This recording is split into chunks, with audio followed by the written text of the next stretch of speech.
Hey, Tuesday stream.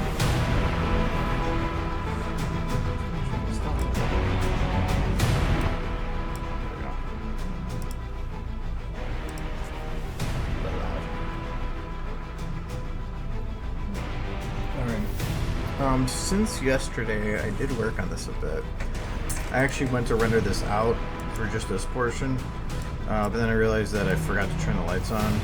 So it's an unlit portion video, and so it's kind of useless. So I had to render it again tonight. I was trying to at least double check to see how this shot looks, because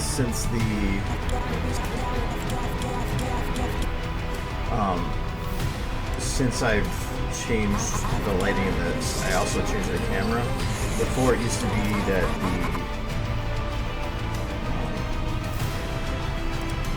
the camera would just go straight, and I have it curve and go to the side a little bit to create a little bit more motion and detail. So I have to render it out with that change so that I can see if that actually works or not. Since last night, though, I did work on this a little bit more. Well, I probably should hear. I had an inconsistency I was trying to see if I could fix last night too. This leg is out, or is still working its way back and forward, but when it comes to here, it's also doing such, which kind of created an inconsistency.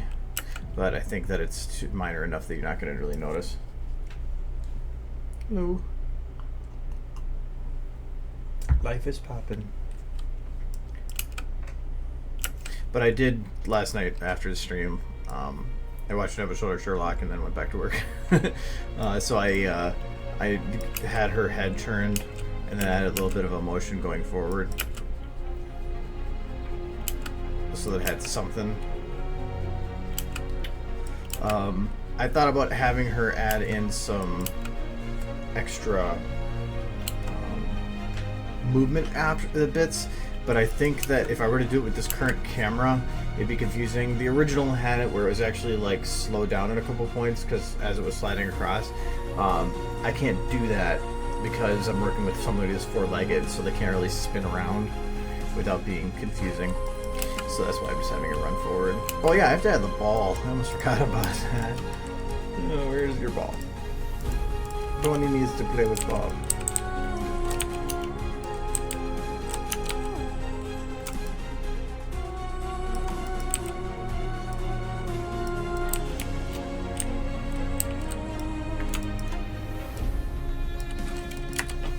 Okay.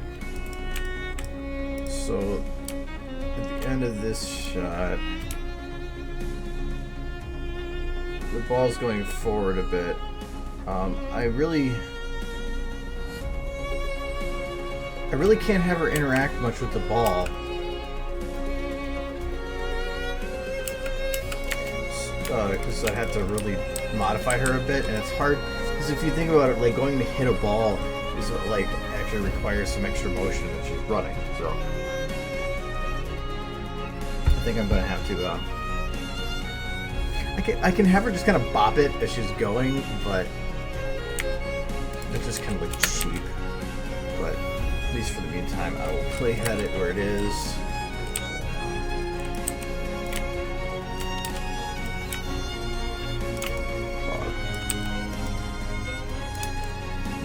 Play with bug. Okay.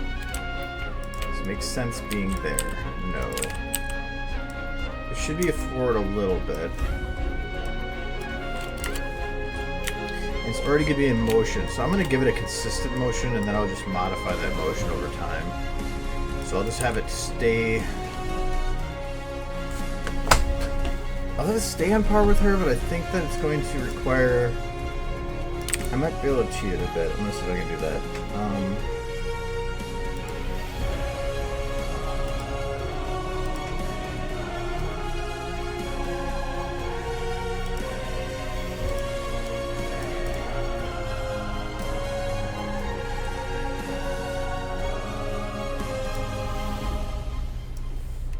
Is there it? We're gonna chase that ball. Yeah. Alright, now I need to make sure that it is following the surfaces correctly. So, I don't really care right now about having it look like a ball, like doing ball things. It's about, oops. Okay. So from here, it looks like it's going to be going down a little bit.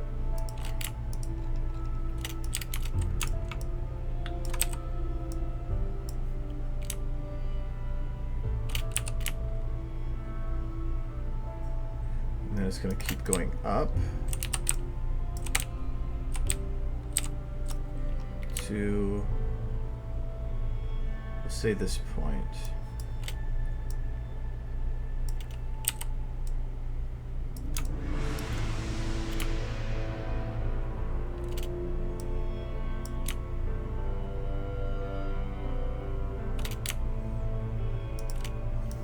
At that point, I don't think it's going to matter too much.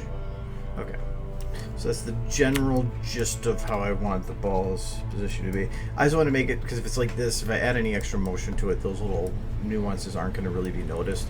But it's going to ensure that the ball's going to at least try to stay towards the ground. Actually on the ground here.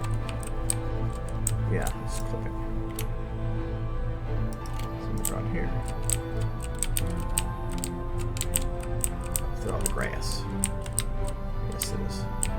Doesn't really feel like it is, but it is, so let's leave it at that. Okay, when it comes here, I need to have it come a little bit from this side. And then it needs to technically slow down, so I'm going to unlock.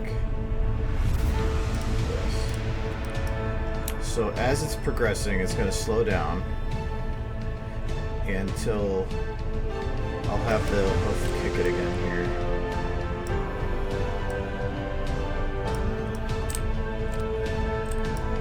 As such, I'm going to grab that's speeding up.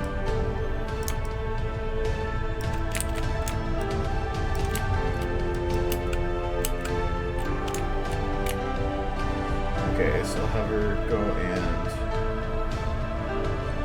loop it again here. Which I should probably ensure that it gets loopable.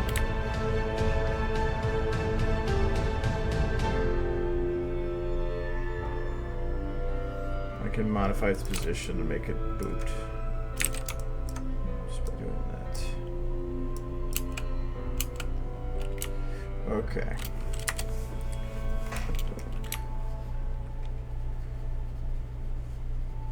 And it needs to, we'll have it roll for the most part to here. Oh.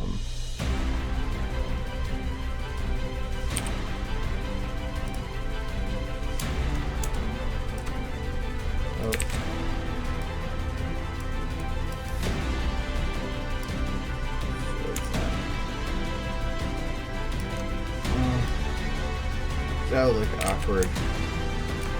And we'll do it this way, because I don't want to have it look like the ball's just spinning on its one side.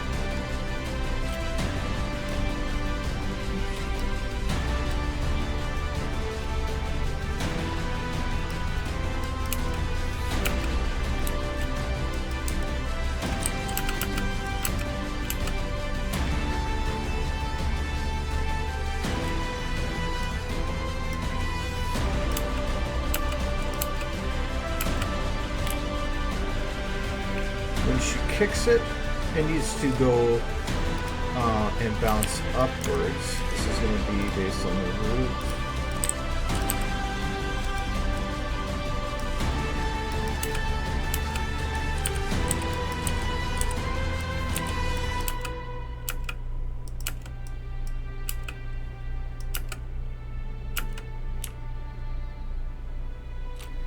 Okay. Too far up.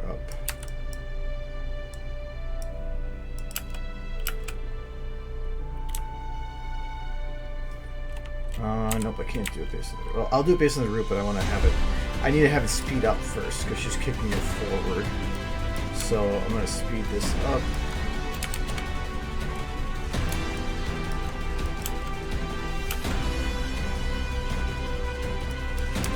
And then this would start slowing down again.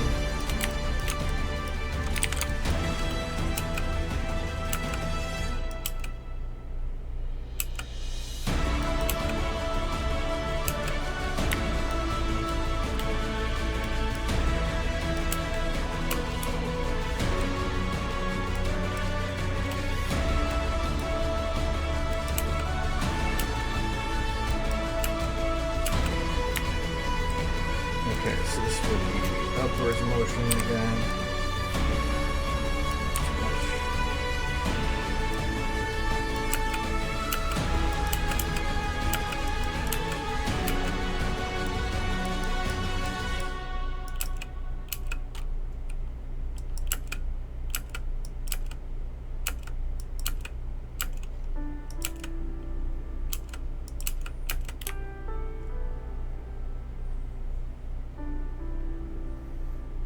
Okay. Can add extra motion there if I need, but and it's probably going to bounce a bit. So this goes boom, hits the ground. We're gonna have it go and bounce again.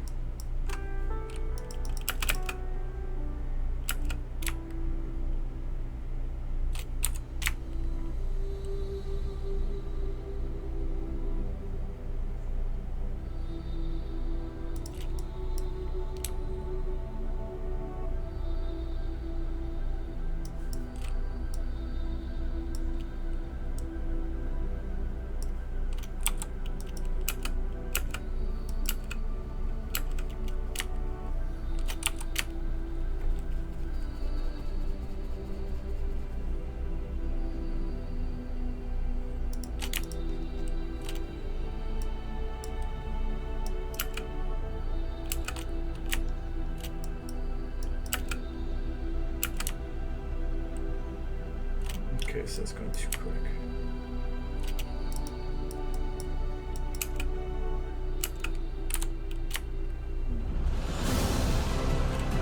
Okay, I'll make this work as it is.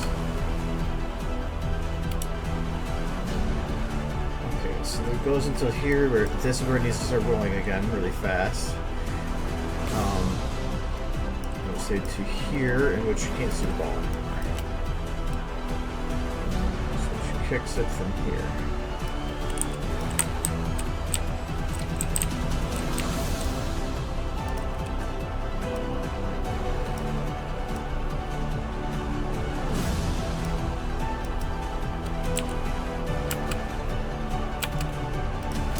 No, I need to make sure that I'm not overspinning it. That's my main worry here.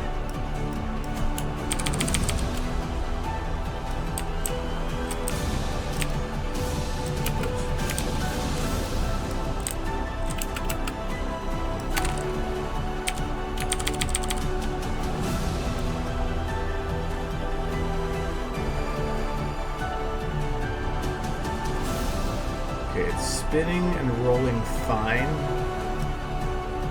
for that, because I think it would, the way it works, it should be like that. But I want to have it spin a bit faster right off the go. So I'm going to spin it just a little bit more right there.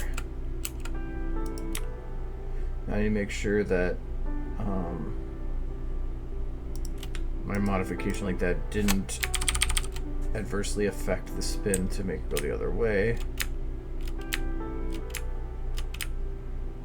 No, that's fine.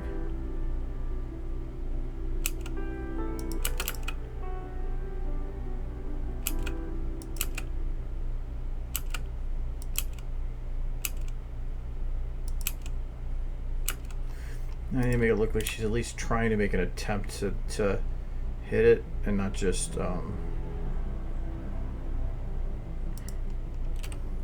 to get her leg up.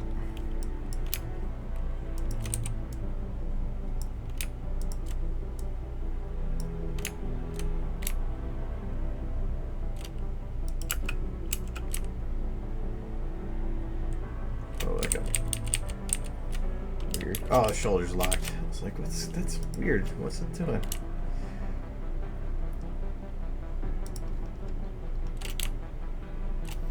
Okay, so it's this one exits. So it would hit, and then that would be the follow through to that point. Okay.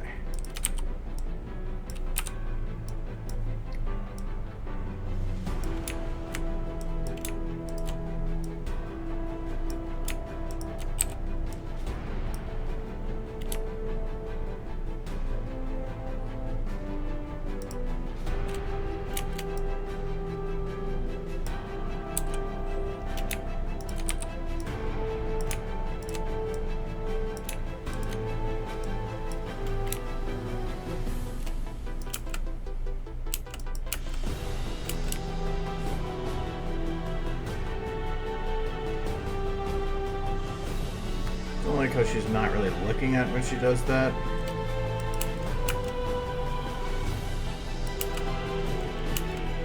I guess soccer players never know. She does really want that ball.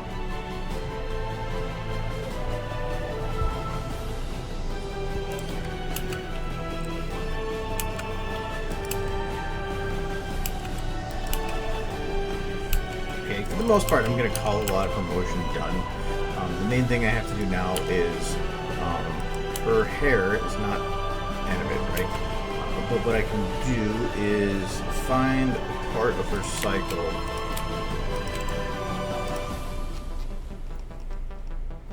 Oh, question. Alright, how would you go about animating a pony jumping? As doing quick little animation with both head where she jumps over a barrier and I'm not sure how to animate the back legs in a way that makes it go just pushing it to the ground.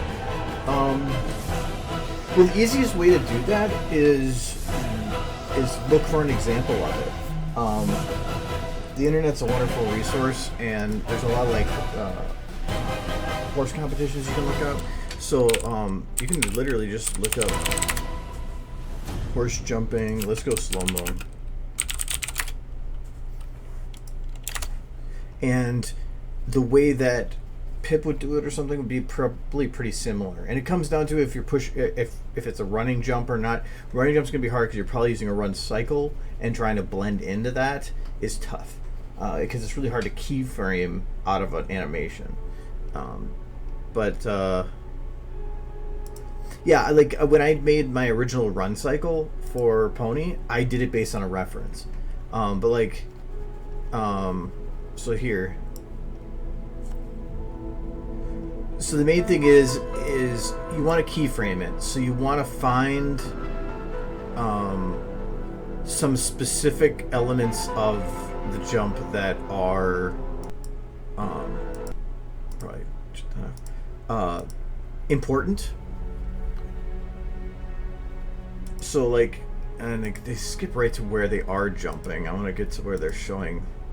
Maybe we get some close-ups of the. Oh, here we go.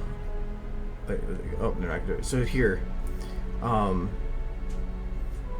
so instead of trying to figure out like how do I make the motion, don't bother with the motion. Just try to find specific spots that are important, and normally it's where the push-offs are. So like here is create this shot as closely as you can. There is a difficulty of real horses have small legs, while the MLP ponies have giant trunks, and it makes it really difficult to try to manage positioning the same. Running was difficult because the legs actually cross in the back, but when you have the tree trunk legs, they can't cross all four at the same time like that, so I had to actually do some clipping. So you like make that, and then normally it's I always focus on when limbs leave the ground. So like here would be a good one because you have the first leg starting to leave there, and the back legs land. Maybe here. And what you're gonna also need to do to make it look right is you're gonna be stretching the body. So it's hard on the models. Like you feel like all you need to do is bend the bones, but you're not going to be able to do that. You're going to have to actually yank the bones outwards and pull and then have them reset back in, which is why keyframe is important, so you can get the bones back to their original positions. Because when this body goes down like this, when it goes to launch itself off, it's compressed, but the body actually stretches to some way or another, in some way, to do it. And when you're doing the 3D animation in 2D, you're going to want to do unrealistic stretching and compressing. It can add a lot of detail to jumps for having that compression without the extra, without the work of having to actually make the motion work. Like even the back legs, sometimes I'll just jam the legs up into themselves. It's only for a frame or so. But the main thing is just look at references here and see how they do it.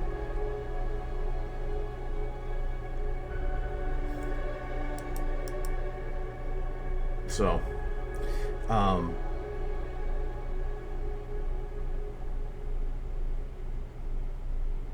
yeah, that's the most I can say on it, because it's really hard to try to come up with something on your own, like original like that. Like an idea is how would it jump? Well, there's plenty of resources out there to get that. I think when I was originally doing my run sequence, I had done I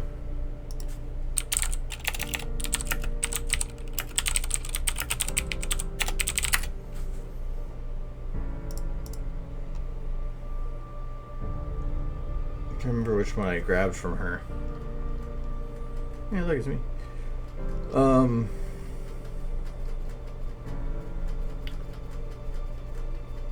He was like in a forest something or other.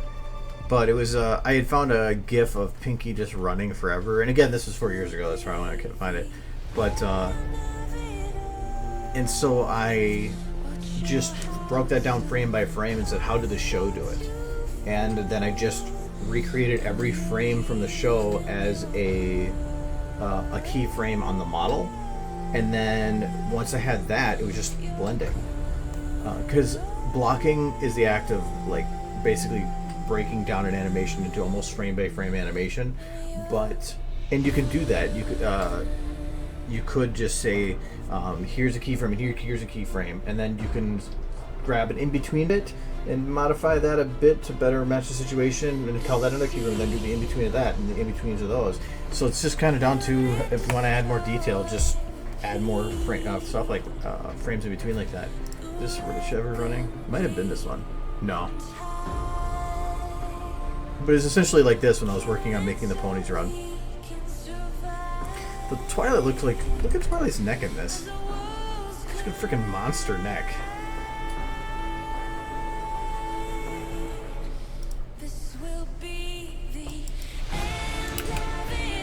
But I've used the show a lot for references on how you could probably do some different things, but the show can cheat really bad on stuff. Like when they, for instance, during, well, I'm not going to try to find it, but during when I did chemistry, there was the part of the video where the bottles, in 2D, they actually had them like rotate in place like little tops, and it's like, it worked in 2D because it had a lower frame rate, but then I was doing it in 3D, and I'm like, how the hell am I going to do this? So, there are going to be situations. It's going to be difficult.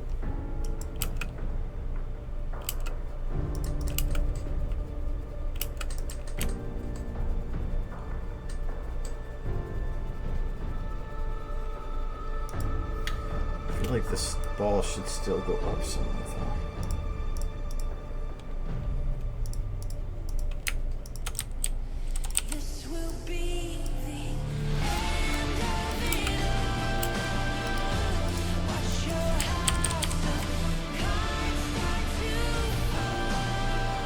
Okay, that was a lot easier once I actually had it running to figure out where to balance it.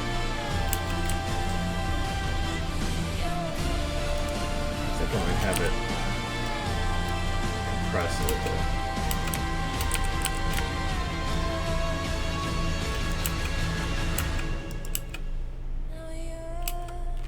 No, I'm just gonna leave it.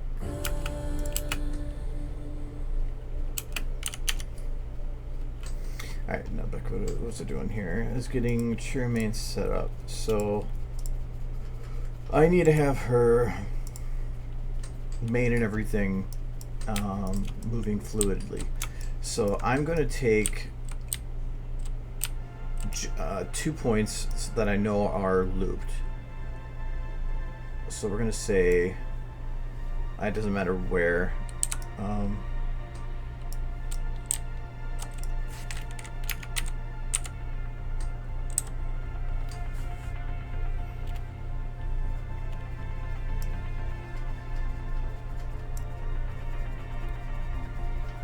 There and there.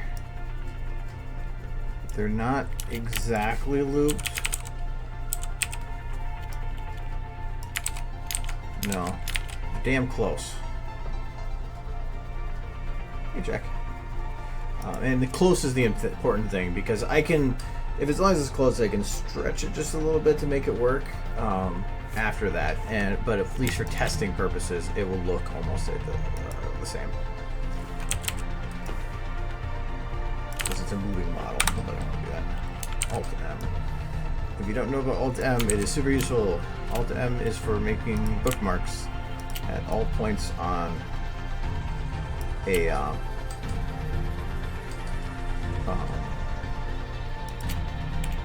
selection. So if you select something like this, Alt-M will create 4 different bookmarks with the M just creating a single bookmark. But it really comes in handy, especially when I'm doing this setup for the doing the looping thing, because I can just do this, then move it over here, and I immediately know, and that'll create my. It's nice to see.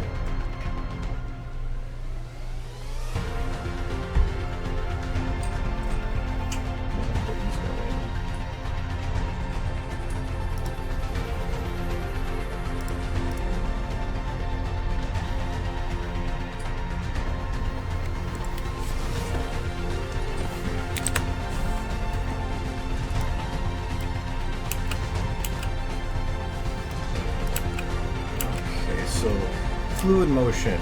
First, I need to set up a base position for her back main, which I almost could just say is where it is, because it's probably going to flop in the wind.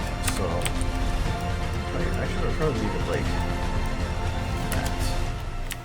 that. Let's hope that this is evenly. It is not. Damn it! It's not. Doesn't have a midpoint.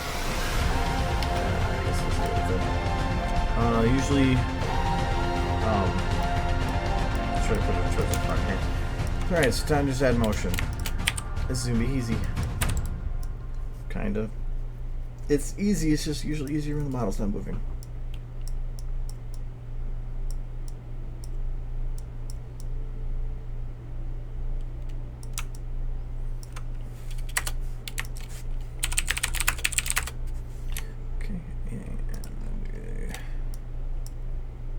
So it sucks. I had to adjust it once every time, and then I had to make it flat backwards.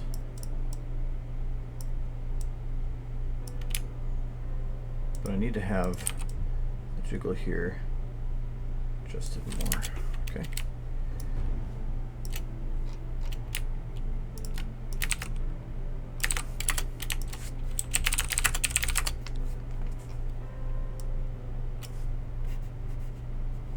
Gotta go scrub and clean this monitor. I have a couple of smudges on it, and gets me confusing because I'm like, is that a spot on the line or? Okay. Now I'm going to also do my forward and backwards motion with these. So this will have to be separated because I won't do it otherwise. So I'm going to do forward.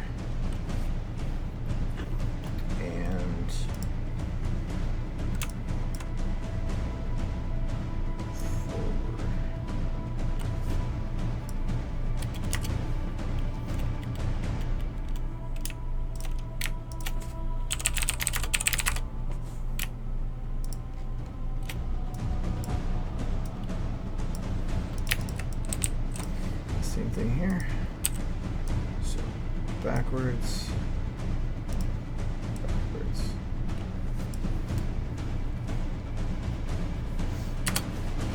Hello. How are you doing?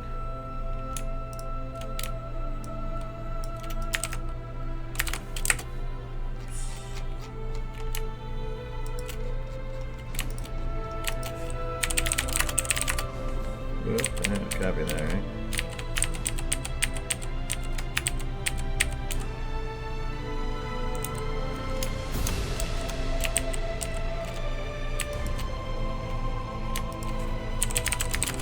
There we go. No, let's still do it, right?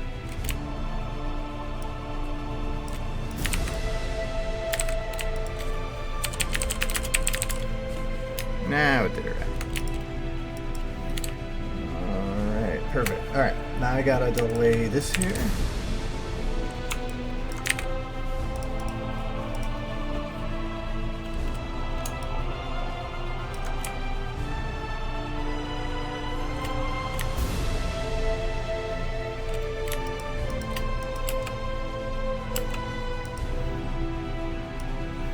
Might have to play with the positioning a little bit. It's not kind of working as it is.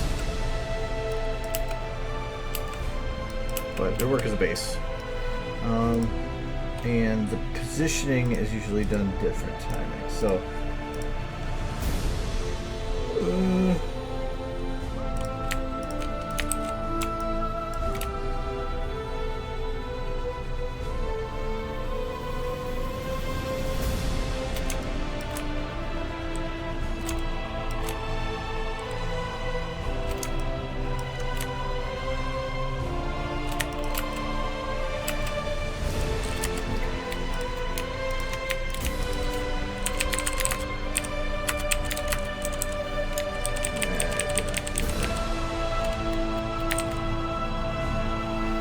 that one motion bigger than the others?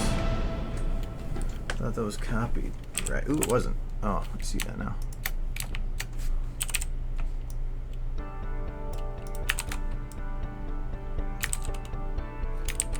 Thankfully, it was pretty easy to figure out where it was supposed to be copied.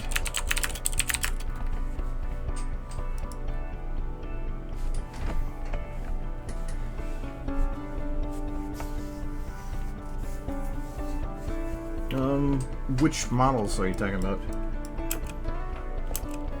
There's a lot of them.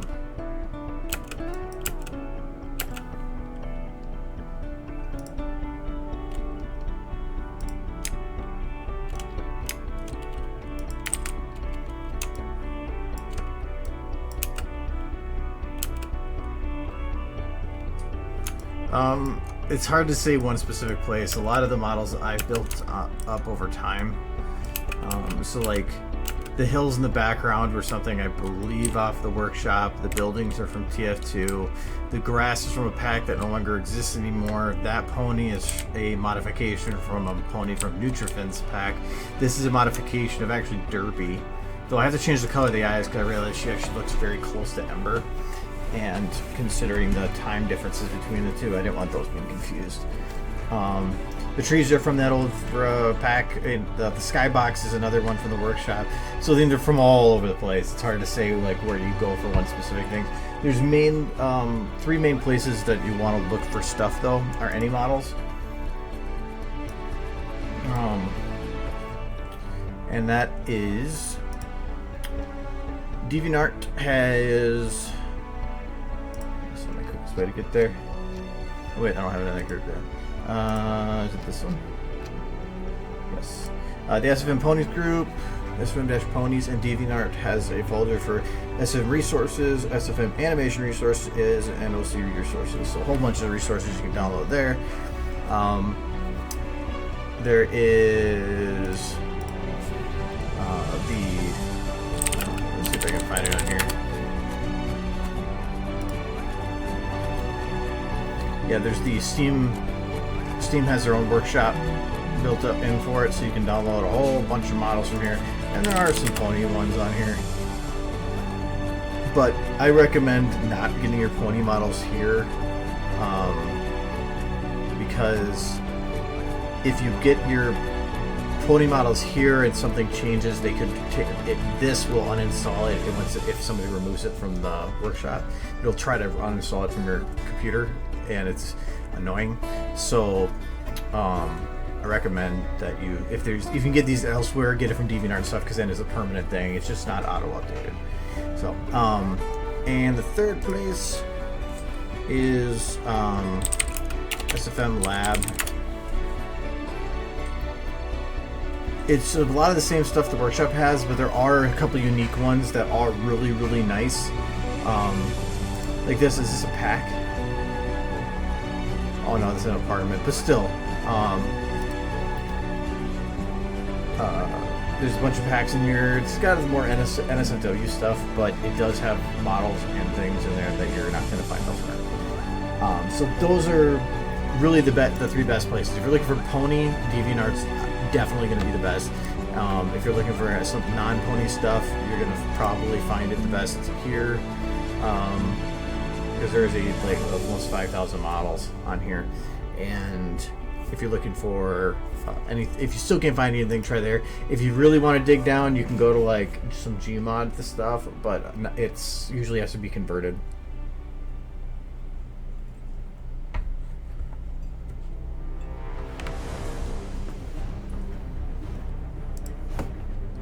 Yeah. I would try not. I would download what you. If you're gonna try to make something big, download what you need and you know you need. But besides that, be careful on downloading too much stuff, because the SFM can only has so big of a library that before it starts crashing because it runs out of memory space. Normally, you don't have to worry about it for a while. It's somewhere around 40 to 50,000 models. But like I hit that limit before and I had to start disabling some. So don't just like download everything and hope that it'll work out for you.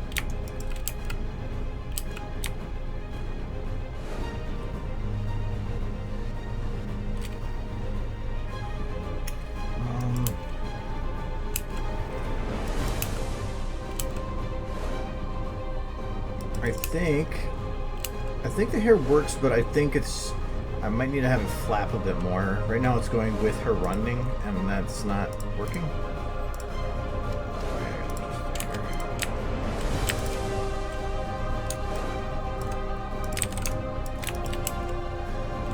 Let me see if I can get something that works better.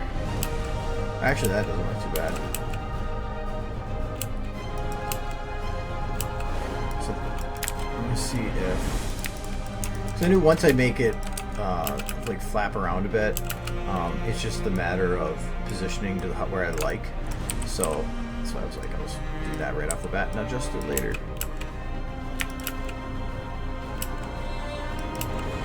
Okay, so that actually can work, but I think if I'm gonna make it work, I need to drop the hair down a bit.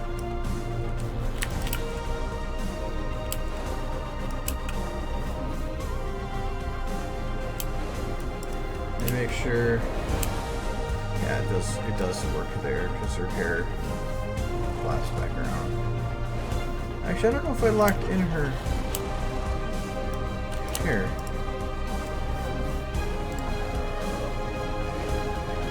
I have not.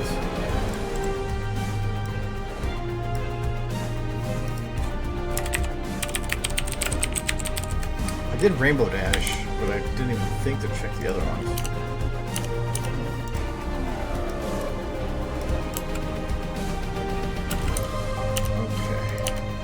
But I'm not worrying about that shot right now. I can get to it later. And really, that's something if I forget to do the animating for the con, I'm not worried about it. But every now and then I want to take a break from doing like the intensive stuff to just go and do cleanup.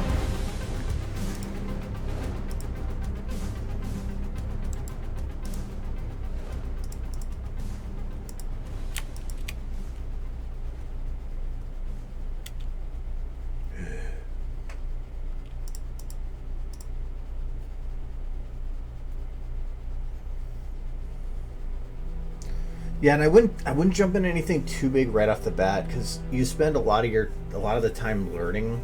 It took me a year before I ended up doing anything that was more original and intensive. a lot of the stuff like that year was building up to just figuring out what I was doing and how to do it efficiently and correctly. So if you try to jump into something really big right off the bat, you're probably going to spend a vast majority of your time just redoing the stuff that you've already done, because you do something and then you learn something, and so then you go back and you fix the stuff you've made, and then you realize that you learned something different, and that could definitely improve that shot there, so I'm going to go back and fix that. And then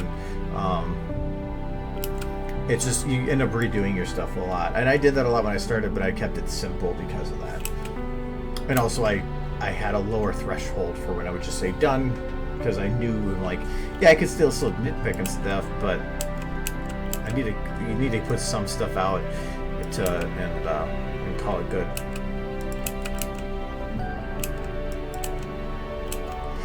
Alright, leave her head turns.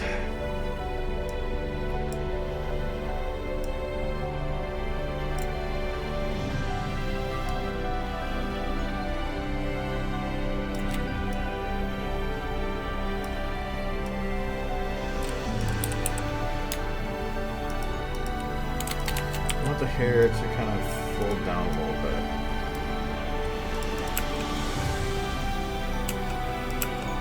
Oh wow, that actually turned out way better than I thought it was going to.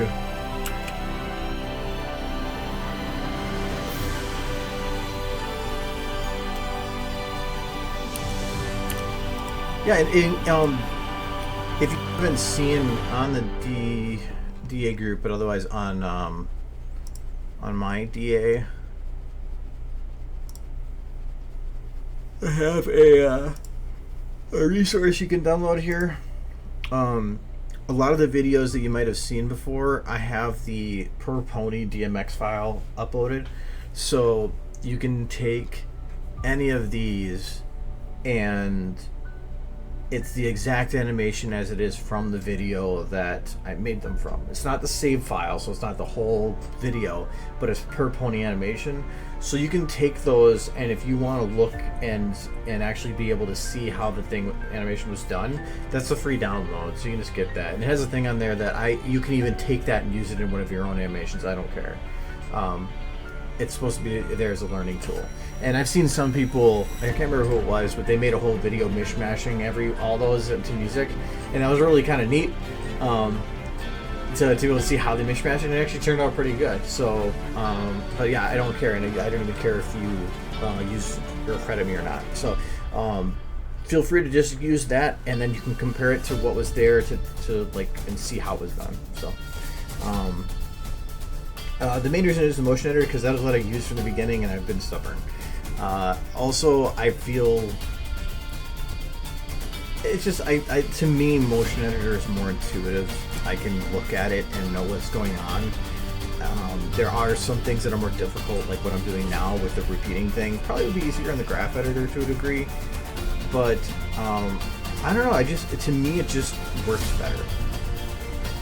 But I'm not saying it works better than the graph editor in general. I'm just saying that for me, in terms of my preference and in using the software, I've just found that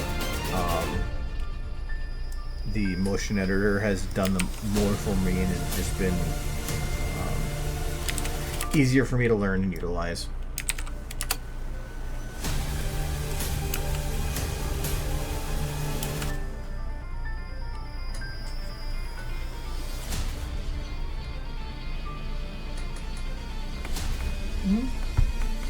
Like I said, they're meant as a learning tool. So, and I try to add videos as I get them. Like after Fruitless Efforts came out, I went and put that up here within like a day or two.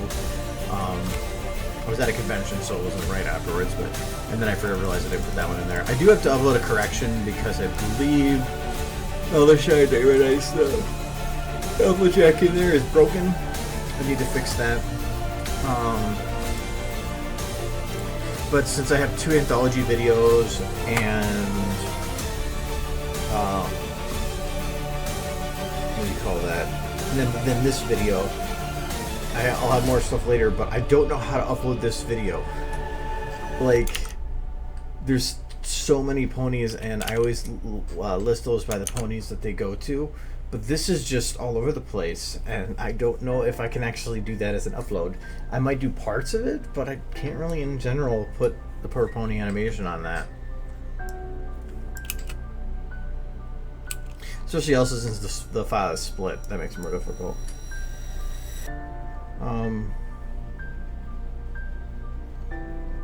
How long did it take to make the crystals video? If you're talking fruitless efforts, if you're talking that one, no, not that one. That one took, I think it was about a month, but I think less. I can't remember exactly, which I might be able to tell you. Because I started working at it off stream, got about halfway done, and then I decided to get it done for a convention, so I did it on stream so I could finish it.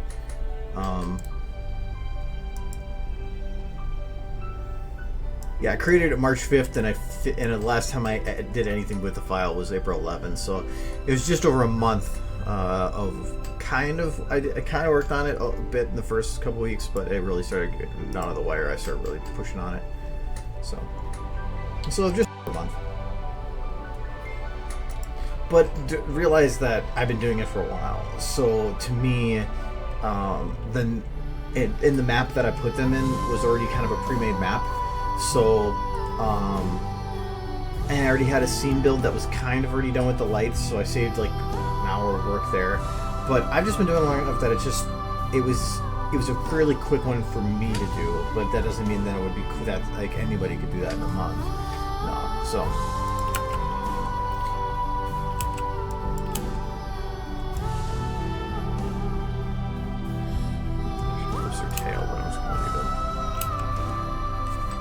But then, like, for instance, this video that I've been working on, I've started, we figured out it was last November.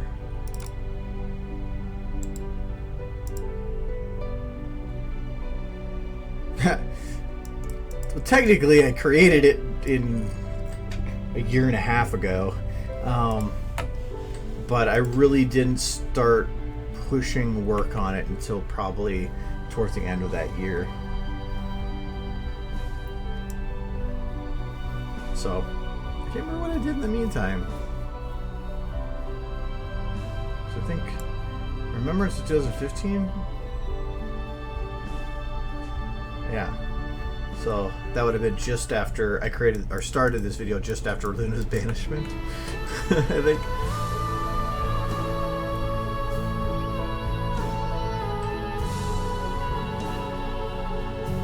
Yeah, and don't expect to be able to jump into to doing that kind of detail right off the bat, because when I first started doing stuff, all my stuff was very stiff, mechanical, and didn't look very good.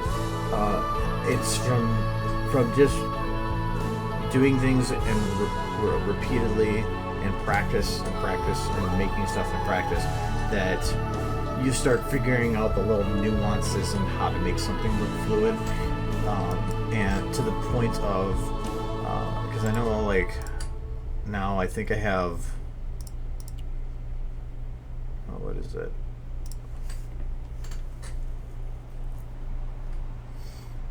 Yeah, 6,819 hours in SFM, and if you take off like probably about 600 to 700 hours of that being renders, you're looking at almost over 6,000 hours in the software. So it's a lot of this becomes second nature. Like, a lot of times if you ask me what button to push, I don't know what I'm pushing. It's just muscle memory now. So, well, yeah, I can do that. She was alone in the bathroom, eyes fixed like a statue, wrists all in her face bruised. She just waiting for more bad news. Now she's white like a full moon.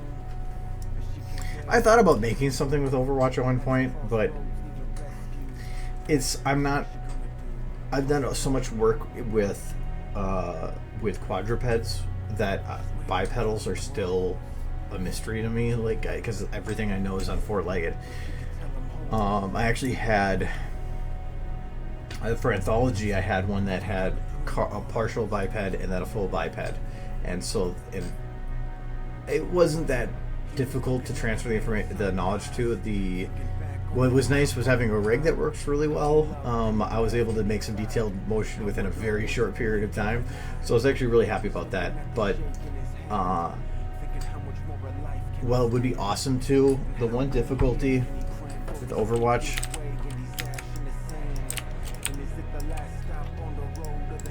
I'll show you.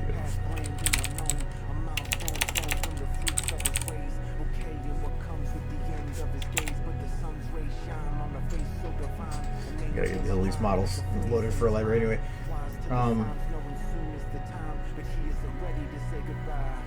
Well, the main thing that causes stiff animation is people.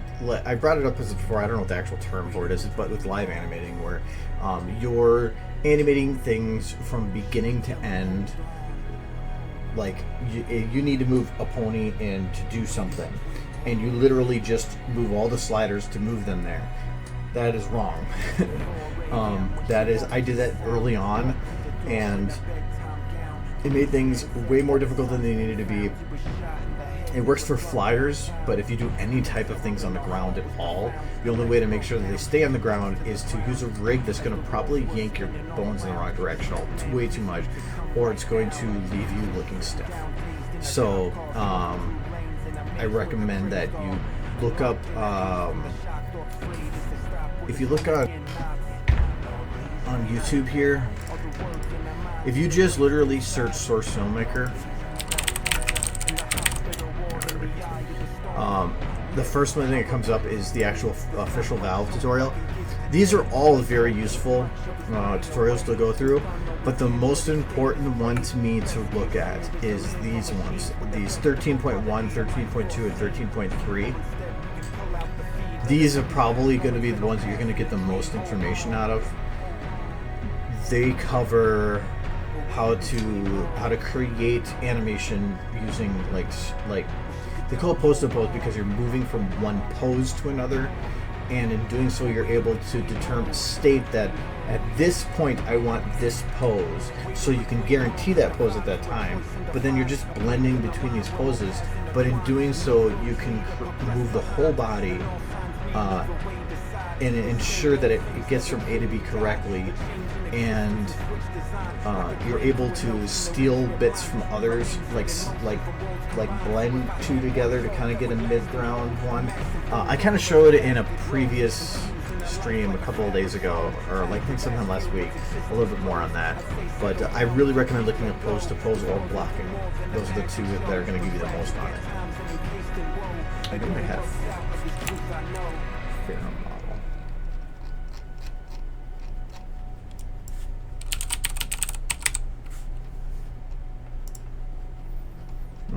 I guess I have Soldier 77. I thought I had a Farah model. I know I have Zenyatta because I downloaded that for another thing I was doing. That'll be fine. So, no, this is the problem with Overwatch models. There's a lot of bones. Because the cool thing is the reason there's a lot of bones is because they have the ability for the manipulation of that's a weird shot. We'll move it up here.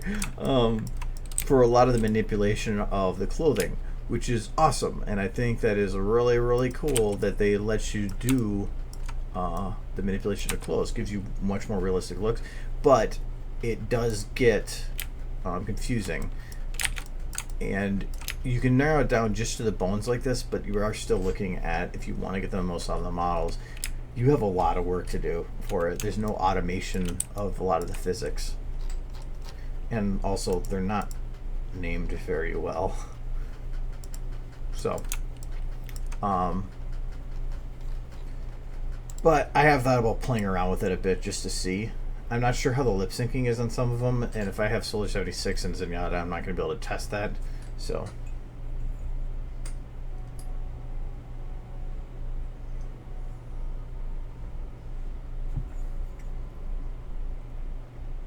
yeah, take the time to learn it. So I've recommended doing to people doing pictures before because, like I said, pose to pose is moving between poses, and a picture is just a single pose. So if you can learn how to make pictures and pose ponies, you can animate.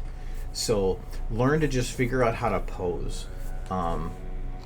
If you can figure out how to put them in the positions that you want, you can then just put them in another position, and blend it all together. So posing is to me going to be your most important thing. Really, to me, getting your posing right and your use of camera and lighting, to me, are more important than your animation quality. Like, one of my favorite videos for pony is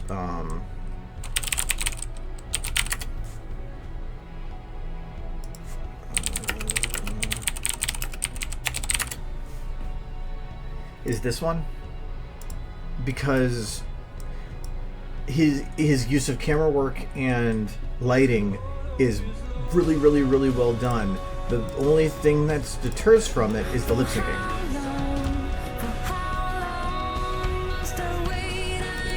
And the animation quality is lower. The lip syncing to me is very good. It's like automated lip syncing, but his use of the cameras and the lighting and the sequences were really well done. And to me, that even with the lower quality and a lot of these other things, that to me was able to push it up to a level that I really liked.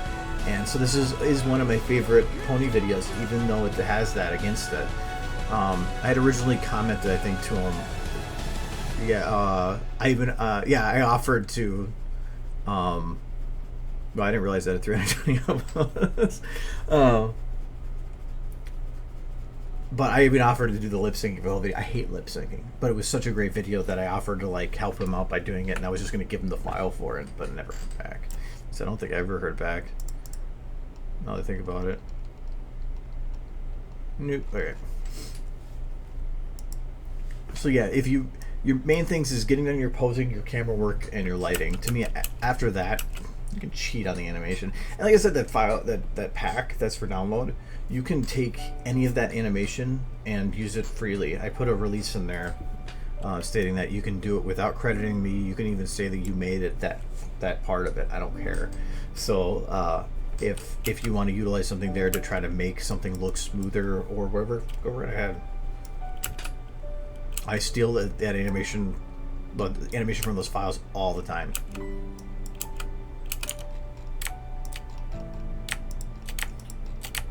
Okay, so let's do,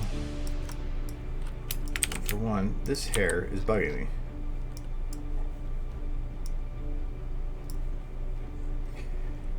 I think I'm just gonna redo all the hair. It's not even doing anything anyway, it's just locked to her head.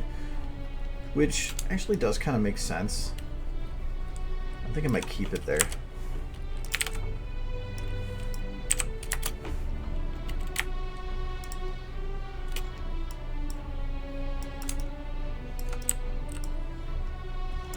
No, not exactly, actually. Because it's about as far back as it can go. I don't want to have it go that far that way. I want to be able to have it come back. So, in should be its base position. So I'm going to take half of that. Just going to put it in its kind of position. There we go. Should work.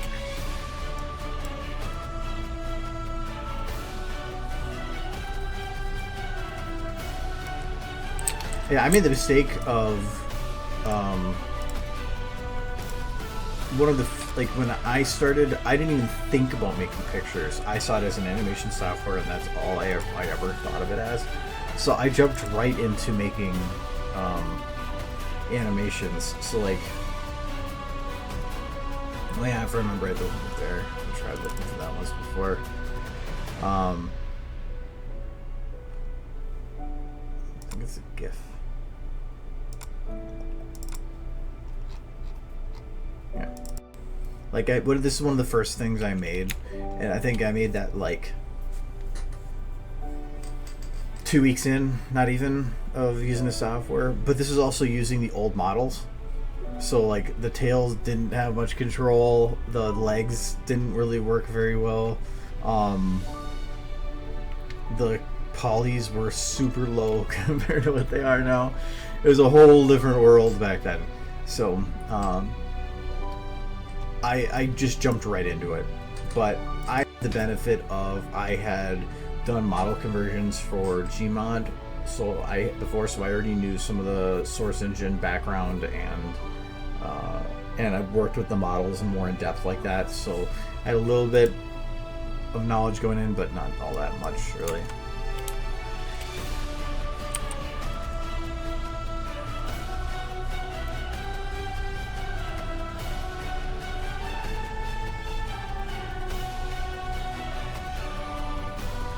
Yeah, I would, if you're going to do animating or modeling, stick to one and stick to only one for a while. That's going to be, if you want to try to do like actual custom models for everything that you're doing, you're going to probably be taking on way too much personally. So,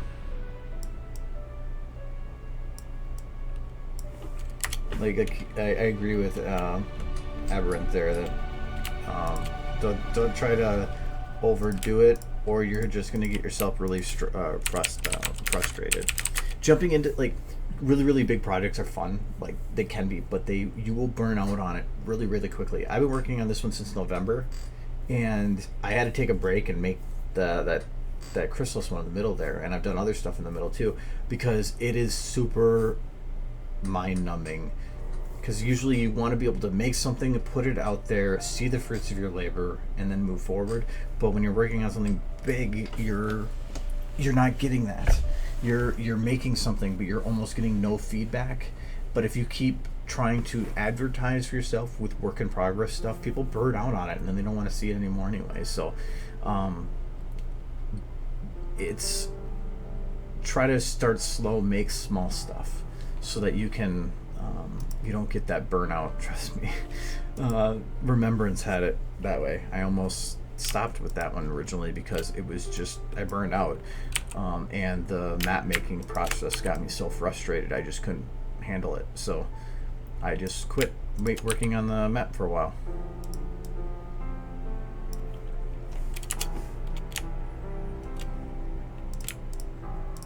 Well, that's why that one took so damn long to make. Technically, I spent longer on this video, and this one is shorter.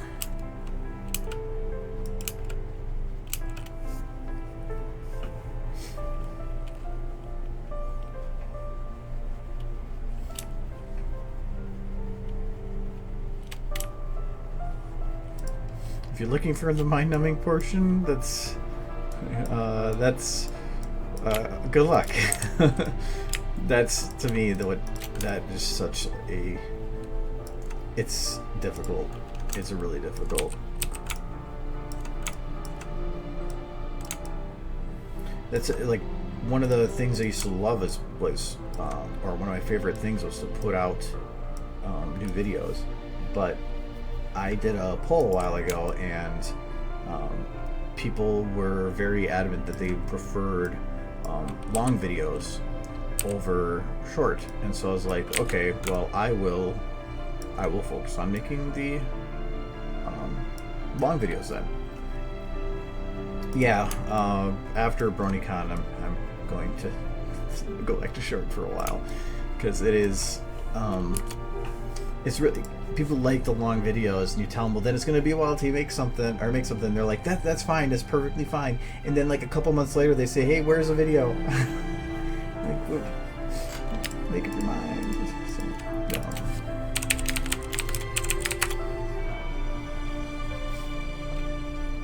no, I mean, work is not a joke. I don't even have to look at it.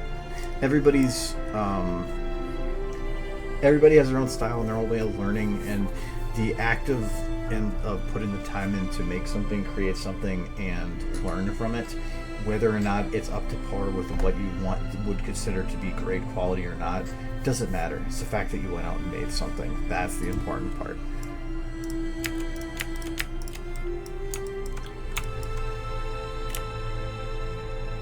I think I went the wrong direction, actually. Yeah, I actually went the wrong direction with this part.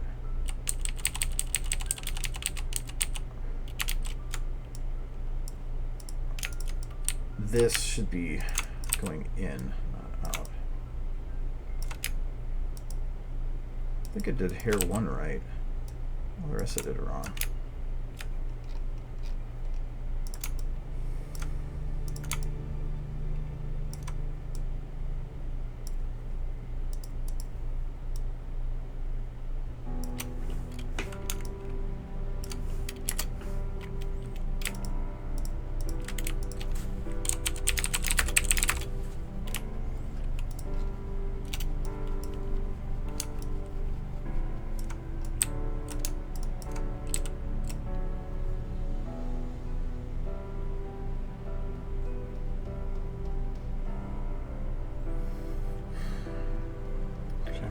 Done that backwards, but I think I should be able to even shift it to make it work, so I'm just going to keep it as is.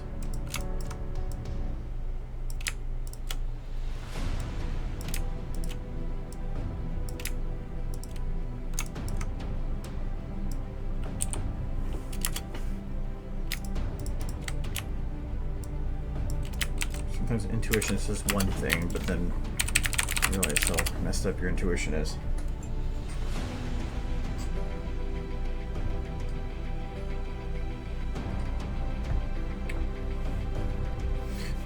And actually, if I wanted to, if it was only for like a couple seconds, I literally could put out a video every day. I've got, like, from doing a lot of these large stuff. I think it was Pika Petey that once said, when I was talking to him, I was talking about how he learned how to draw fast, and so I tried. I was kind of doing that for a while, where I was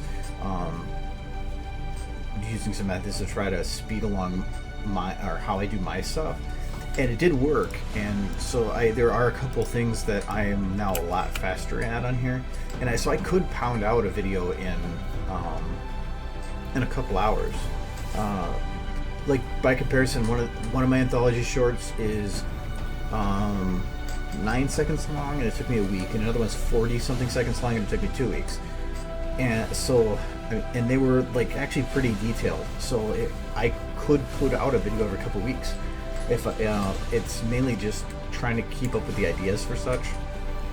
But that's what I want to try to get back to. Actually, is putting out a video. I want to try to do one every 2 months at the very most, but I want to try to get back to one a month. This music is I thought that was a 3 Infinite score called Epic. This one doesn't sound much like Halo, but it might have been the previous one too, because that one was short.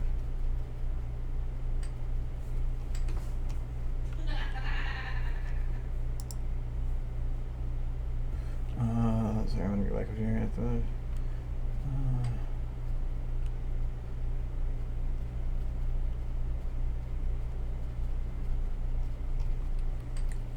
Yeah, if you think your stuff looks bad, it's not that it looks bad. It's just you're learning, and like I had the benefit of when, like, if you were to look at the quality of an SFM or like a Pony SFM video now compared to like 3 years ago. 3 years ago, the expectation was a lot lower, but over the past couple of years, it's gotten fairly high to where I was able to get the motivation to keep going, because, well, when I started out, my quality wasn't that high. It was higher than the expectation, so that helped. But now, if somebody were to come in and have something 4 times, 5 times better than what I'm doing, they're going to have an uphill struggle, because people are going to be like, well, yeah, you can, that's pretty good, but it's not like them. Like, yeah, but that's because they've been doing it for a lot longer. Give the person a chance. Just like I've been doing on DEA, because I started going back to it, of making the featured on DEA for the artists on there. We originally had ideas for trying to do that in YouTube as well, so advertising and trying to promote people on using our channels to help promote those people, to see if it would help, but we never got around to actually putting the work into it. I still want to. I still think that would be really nice, but it's time consuming and haven't. I've got so much other stuff going on right now. So I think. Oh, here. Well, I can just add the in-between motion there. I don't. Yeah, I did. So this is all straight across. So now I need.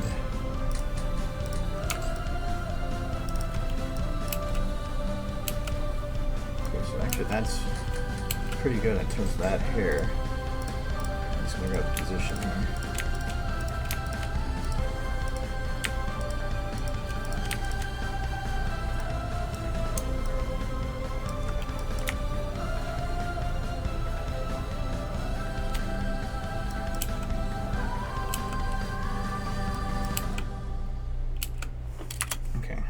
Because it looks fine. The only other thing I wanted to do is hair 1, I believe it's the main one here. Yeah, and 4 and 5 are the minor. Yep, so I'm just going to delay these a bit more.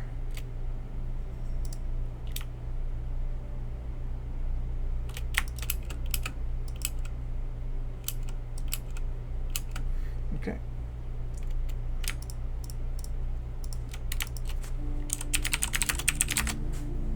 Going to take these two, and well, I want to try to add in a little bit more lag to these. So I'm going to bend these more, and pull them out.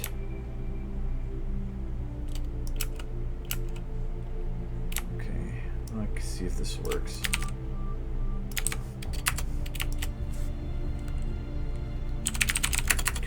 Mainly the reason the command window is there is because I use the element viewer a lot, so I usually keep it open for that.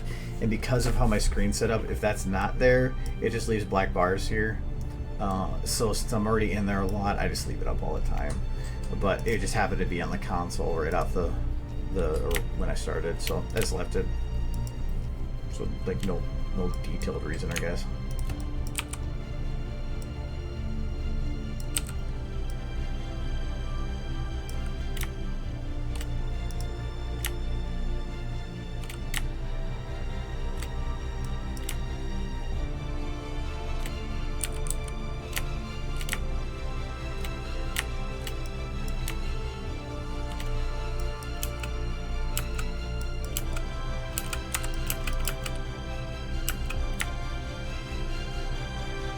Actually, having this motion coming up is fine. I don't need to add the other one.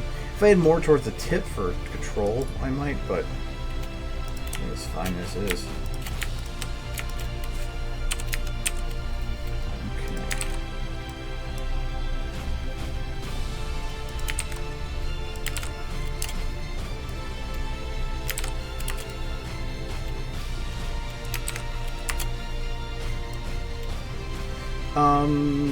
I think it's I don't know if it's default to have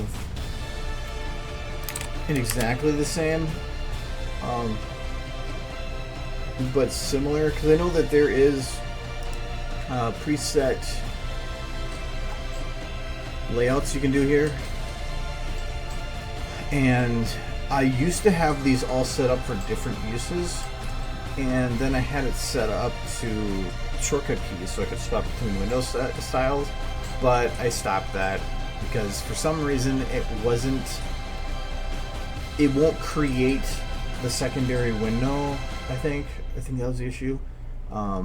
If a layout calls for it, it won't like create it for it, and it was just causing problems and not working how I intended it to, so I just stopped doing that. But you can set up, they have some different ones for that, or just make it easier for certain things here. But in general, I am either usually like this, or without this window. Otherwise, I'm essentially the same. But if I'm not on stream, I usually have the secondary on my other monitor, and I'll have it at its max size.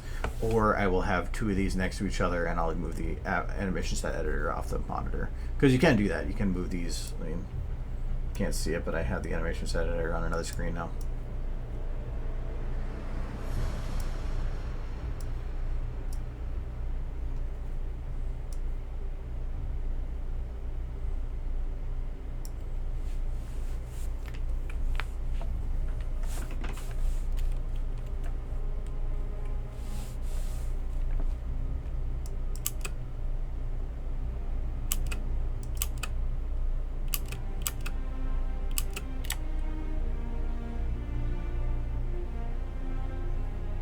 Okay.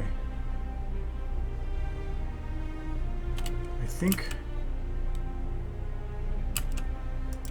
the hair might actually need to be pushed forward a bit here.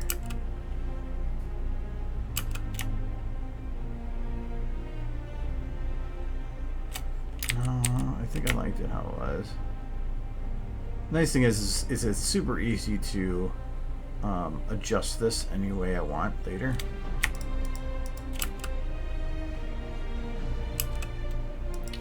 The main thing is I want to make sure that this little bit of hair is coming down right. Yeah, you can. I do that a lot on my own. I'll drag it over there. Yeah, I think this one I'm going to delay a bit more.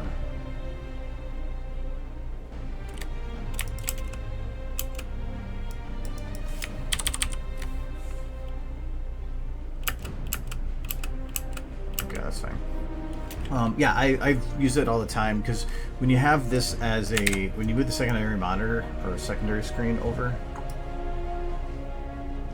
oh, there we go. It has the benefit of you can stretch it because the preview window is always rendered at 720, so you can get it up to 720, which is this. So usually when I have it on my second monitor, I have it set up like about that.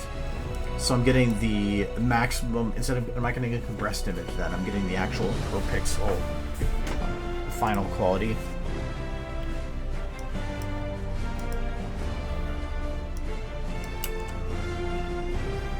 And it does come in handy for trying to get stuff figured out, but the difficult part with me is that my other monitor technically has different coloration. It's a touchscreen, so it doesn't have as high of contrast, and it's not much. But when I'm working on certain scenes, sometimes I'll work on it and I'll be judging it based on that monitor, and then I'll pull it to this one and it looks different. And I've tried adjusting that monitor to match this one, and it didn't work. It didn't work as well as I wanted it to without making that one look kind of eh. So I just left it. But yeah, you can.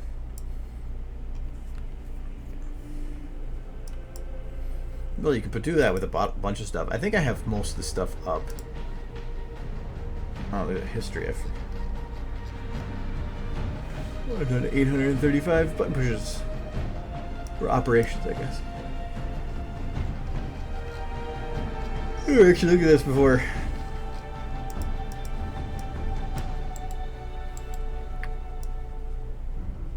Interesting. I wish there was a way to right click and say undo back to, or make a checkpoint, because that would be cool. If you could like make a checkpoint that you could bounce back to, because I've done it before. I hit undo because I did something goofy, and it'd be nice to actually have an undo backwards to whatever point.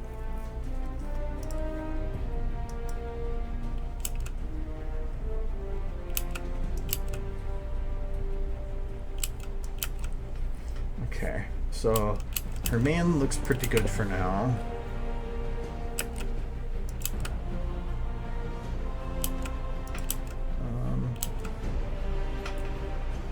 Now I gotta get the ears.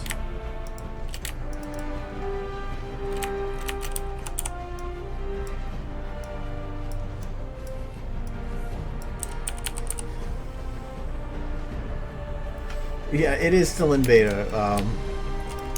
For whatever that means.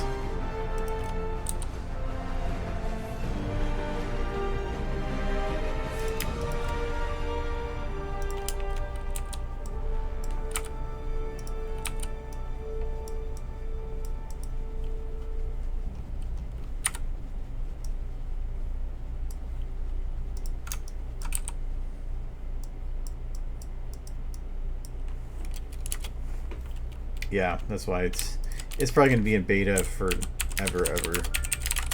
Only time I could ever see it being full release is if Source 2 pops up with it. But, I mean, they haven't updated the software for like 2 years. And there are some bugs that definitely could be fixed. But I'm thinking that they're just holding off till potentially Source 2. But I can't say that for sure, because that's been so long coming.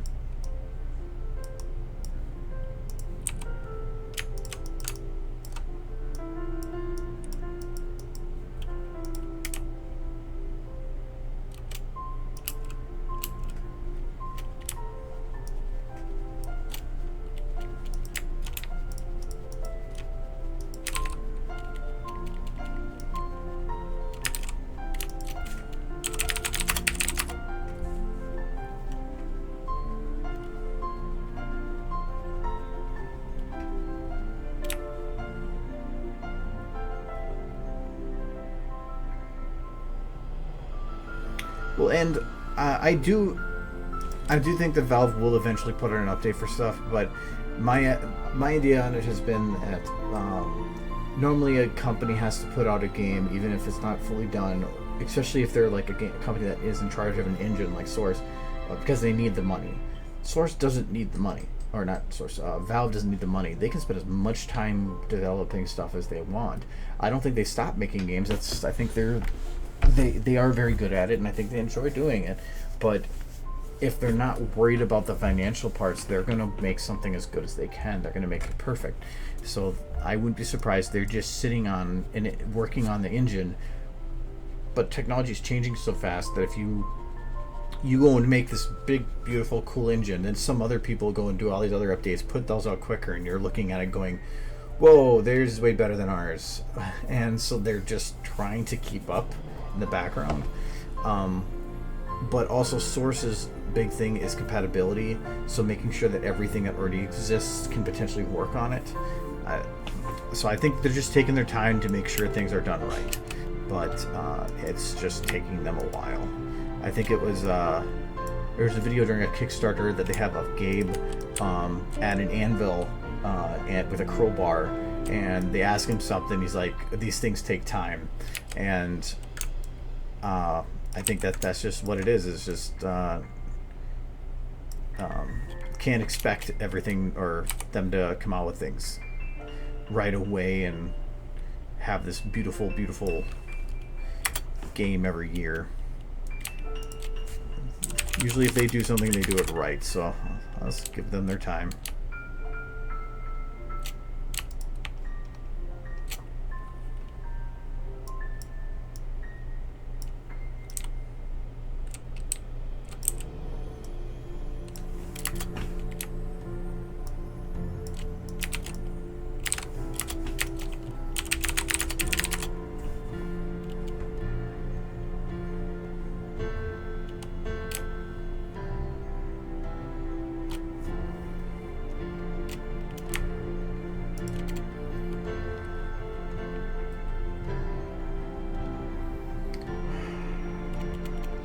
I don't want to do the ear tips, but I might actually do them here because I can keep them being a little bit more fluid. The ears themselves are going to probably be moving more drastically, so that's why I have them. I had sharp fall offs.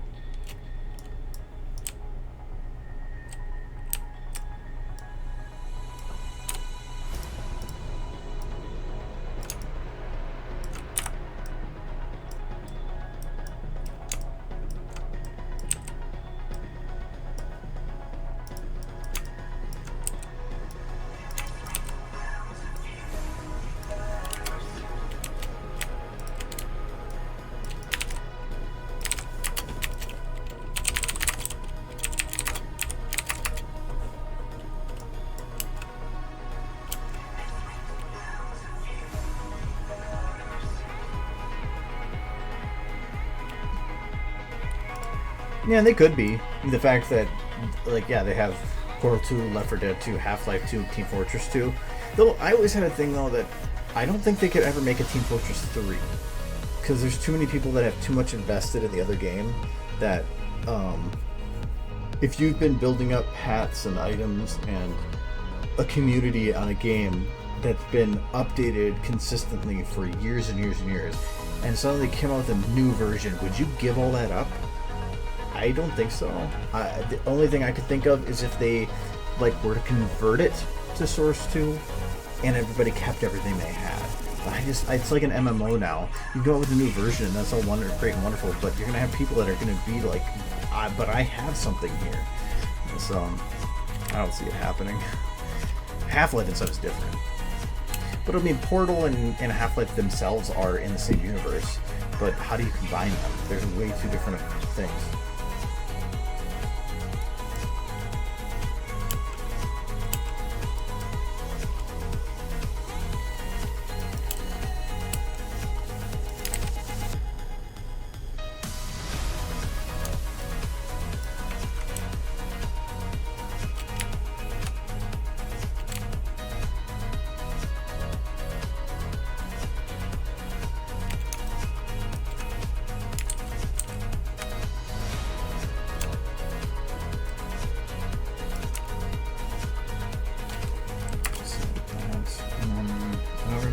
phone position on those.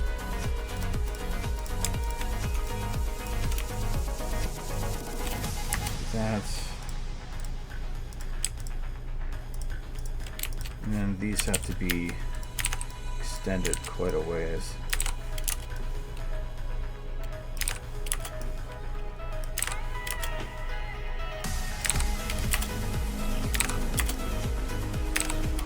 I have to shift it to make it work. So right now it's about exactly opposite what I need.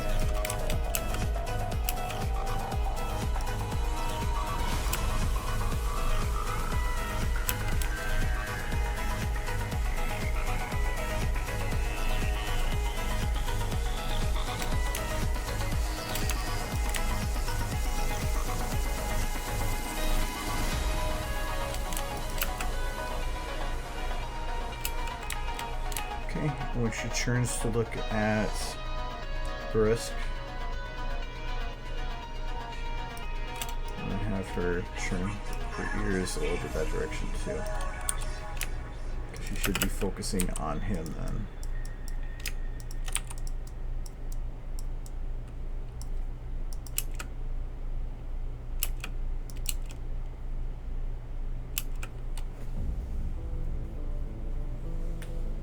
Yeah, I'm pretty sure there's fanfics that cover everything.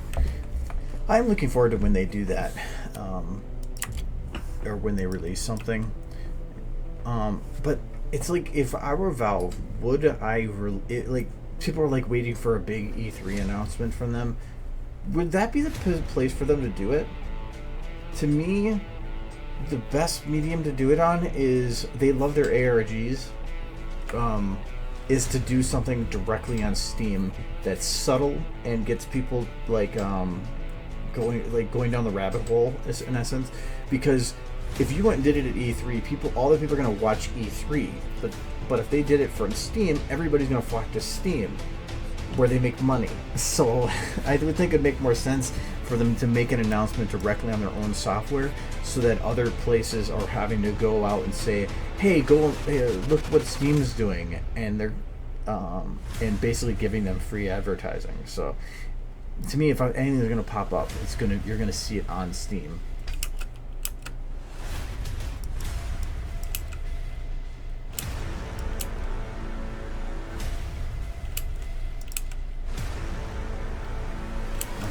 So that's looking pretty. Her hair actually looks really good. Wait, let me shut this off. It'll run better.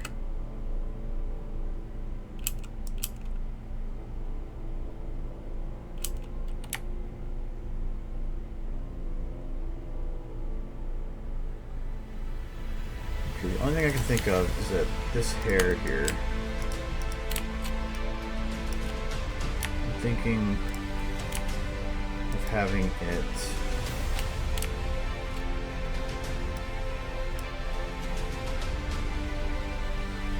typically it would be like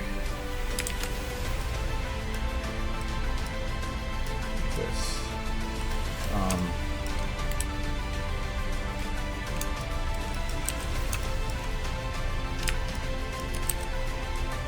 What would best look like?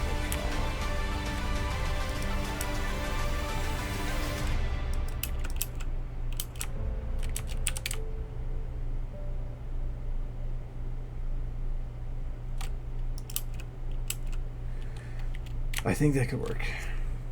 I'm going to keep this motion. Since these are all in the same loop, it makes this really easy.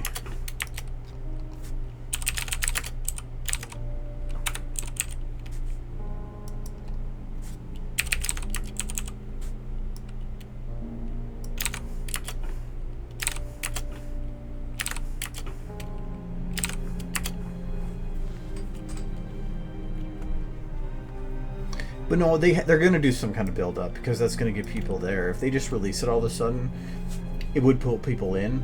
But I think the ARG has always been great for pulling people in.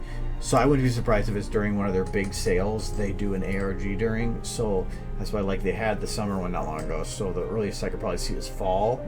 Winter isn't until already too late. So I don't see really any announcements this year. Oh, It depends on the model for what bones you have access to. Some of the older models don't really have some of those extra controls in the main, if any. And these ones only pop up once you've selected the model and you have to go to utilities and bake procedural bones, because they're, for the most part, automated. But once you hit bake, it locks those automations in and you get access to those bones. And most of the times, the automation kind of looks like crap. So I like to go and just do it myself anyway. I think it's right here. Make sure I get the right selection.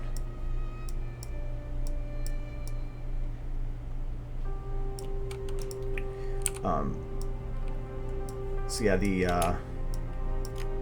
but otherwise most of the models should have some kind of controls like that.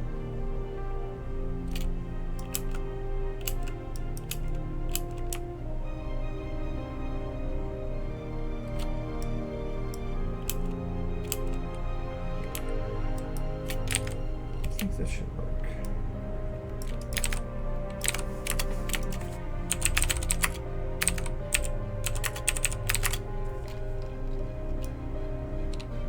Even though there's technically nothing over here, I want to keep copying to it, because if I need to adjust it or change the speed, I have that buffer room to do it.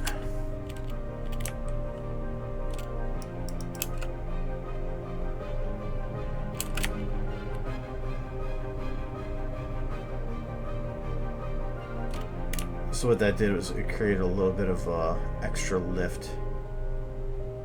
I wonder if I can...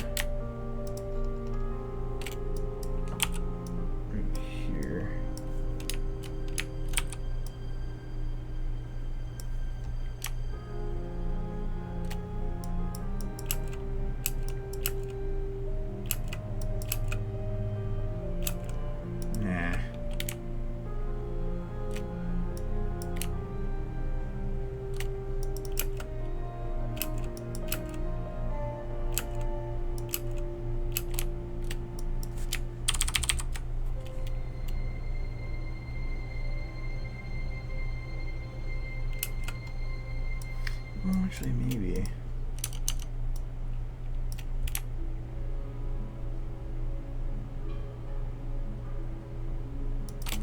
How's that hair lit here? Does that still have that dark line? It does. That looks really tacky. So I've got to fix that.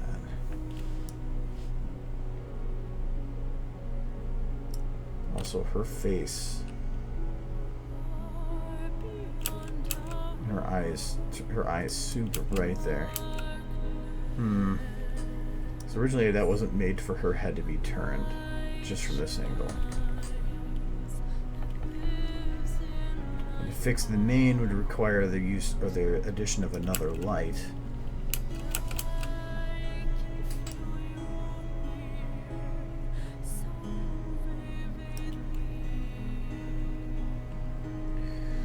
And I can't adjust the light's position too much. Is it one of the spotlights on her? I think it is. If that's the case, I'll just have to get that off of her. That's probably doing it.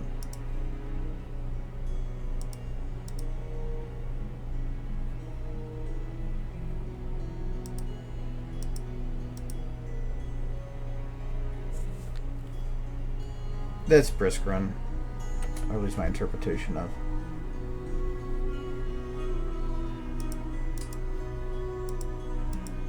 Well, it's not doing it. Barely affecting her at all. So what is hitting her the hardest? Oh, that additional main light added to the front. So this one. Is there any way to use... Okay, so that's what it is it hits the eye direct there. If she churns, I can't really move this light's position for just that one bit, because that would probably look tacky.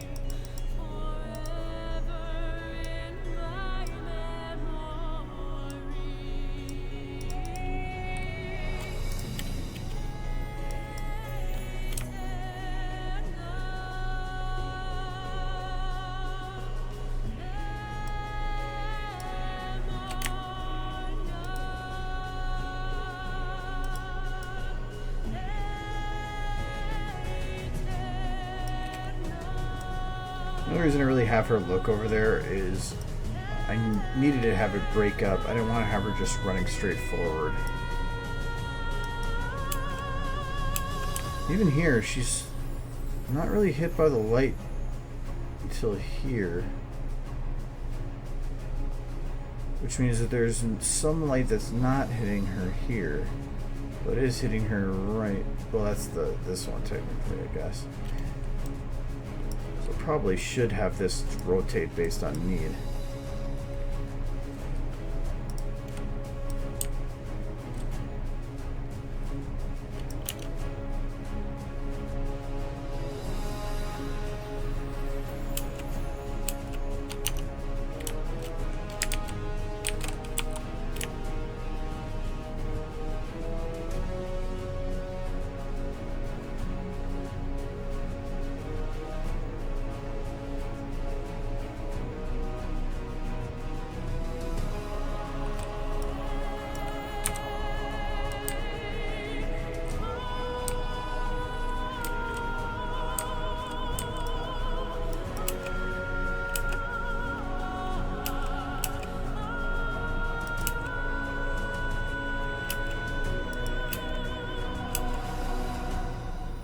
There, it's still bright, but I can manage.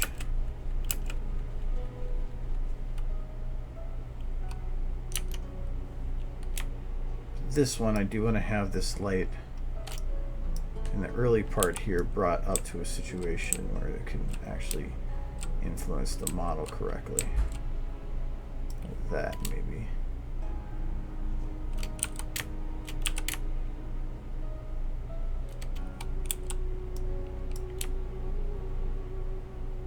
Here, see, she's churning too quick.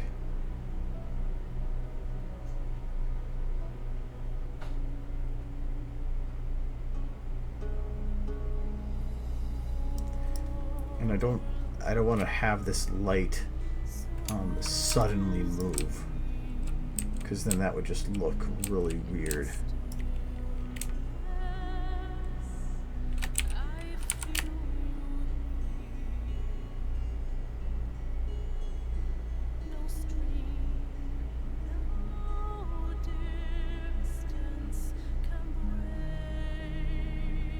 That actually could work.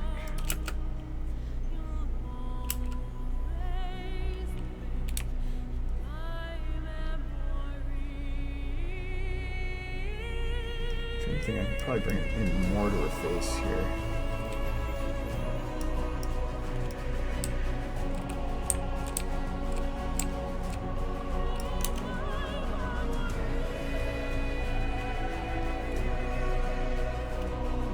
Smile. I might have to dumb that down a little bit. It's really hard to see some of the details of it. That's why I'm going to do the render. And technically, like, that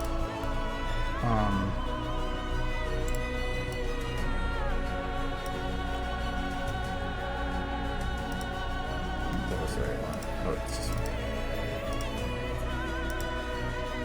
Technically, I have a render of it. Just forgot to turn the lights off.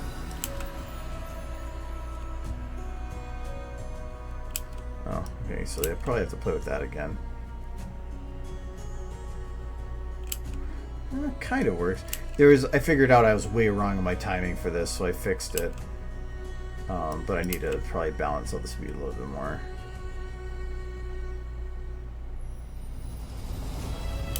Okay, in terms of motion blur, that actually works. So I was worried that was going to be way too blurred. And the cut actually works too. Okay, that could work. Okay, that's good. I also went and pulled the original video in so that I had a reference to the two, and I figured out a couple things I'm doing wrong. Other than... Actually, I got to switch this back to English, otherwise this is going to be a copyrighted stream. For the convention, I've decided that because I can't put this on YouTube with the English, I'm going to show it at the convention with Japanese. So, because I actually really like the Japanese version more.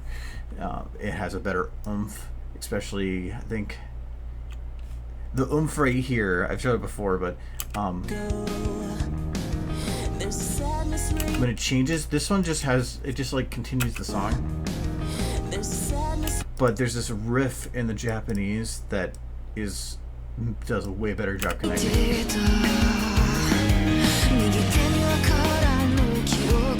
I just think it works better. So, but I can't put that on YouTube because there's already been a couple videos that have used that song that have been pulled for copyright. So I've been using the fan-made one. But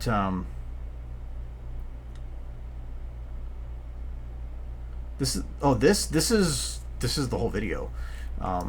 This is what I'm working on right now. So like here, this like I had to do a creative interpretation of. So this is like my own thing. Timing's a little different, but that I really don't care about either. The title sequence comes in a little bit earlier, but that's fine for now. This I need to change a little bit because I want to have her exit different, but I realized that in here, what was tacky is like this connection thing here, because I didn't know how to get this part to connect to this part. And when I was watching this part, she does the trip and then kind of leans into the next portion of it. So I'm going to adjust this so that instead of tripping there, that she trips towards the end of it and then leans up into it. And I did a really quick version of that, and it did look a lot better. So I'm gonna have to adjust that. The only problem is that there's no walk sequence I have set for before that, so I have to merge in a walk. This I realized if you watch the speed, it sits longer here and then it just zooms in.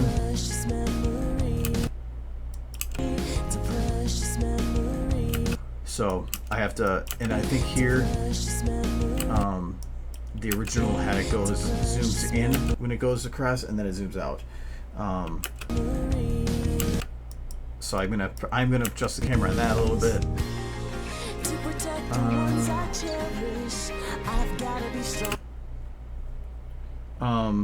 Yeah, I wouldn't call this a storyboard. This is the actual render of the final.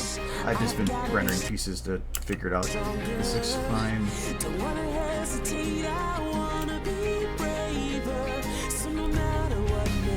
This is looking fine. That was all looking fine. I'm just working on that part. This I needed to adjust a little bit because I was counting frames, and right now Rainbow Dash sits with her face visible clearly for 1, 2, 3, 4, 5, 6, 7 maybe, but this shot he is visible for 1, 2, 3, 4, 5, 6, 7, 8, 9, 10, 11, 12. Then he starts moving. So it's an extra like third of a second, which doesn't sound like much, but when you have a shot that's only 2 seconds, a third of a second's a lot. So I need to adjust the timing on this shot so that it gives Rainbow Dash more time, because she technically shouldn't be flipping until that point. But by then it's already changed. Because I think the actual transition from to hit is 1, 2, 3, 4, 5, 6, 7, 8. So and on here I have it a lot more than that. 1, 2, 3, 4, 5, 6, 7, 8, 9, 10, 11, 12, 13, 14, 15. So I need to retime that a little bit, but that's really easy stuff. Like I'm not worried about doing that. So I'm just going to do it later. But I have to add all the particle effects on that too, because that's still planned. But I have to work on the timing on here, because I realized that in the video they were hitting on the second beat while I was doing on the first. So you can see here, when they hit swords, there's boom, boom, boom, boom. They hit on the second, and I'm hitting on the first. So I need to adjust that so they're hitting on the second beat. This was looking pretty good, other than I had that one little spot on her eye that's bugging me. What the heck's that?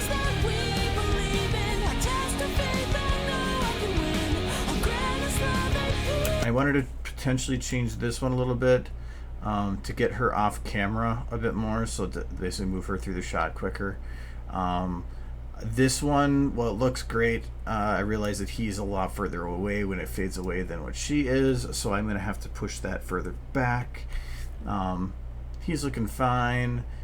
I'm still thinking that there's got to be some kind of a extra thing there.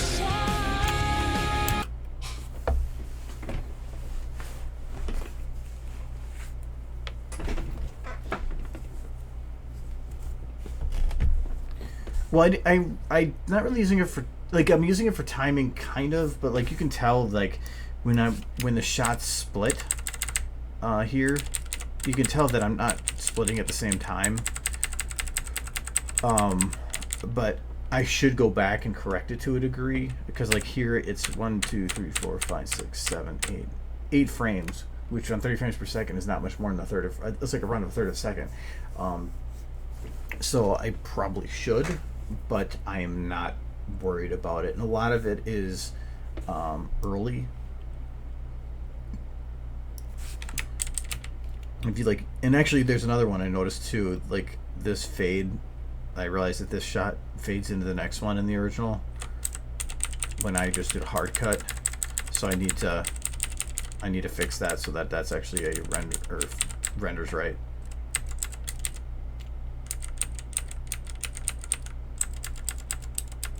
What is his nose, or what is her nose behind? That's creating a box shape. It's probably a rock, but it looks weird. Yeah, it's a rock. Probably should move that because it just looks tacky. But I really want to go through and I want to modify the camera in a lot more drastic ways, like play with a lot of perspective and put them to a lot of the extremes, because I need to keep the camera moving more than I have. It's not creating, I don't have a lot of the oomph that I want out of it. So just hop on this.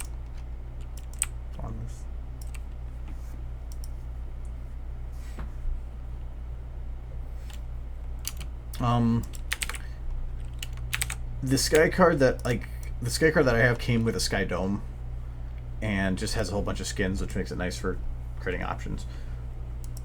Who is it that made these?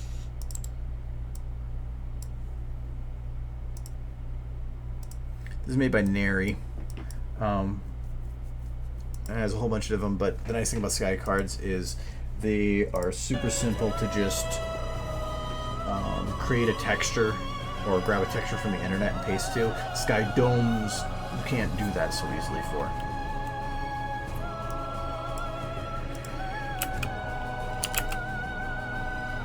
Okay.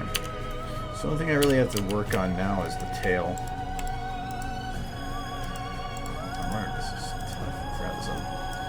Your render settings.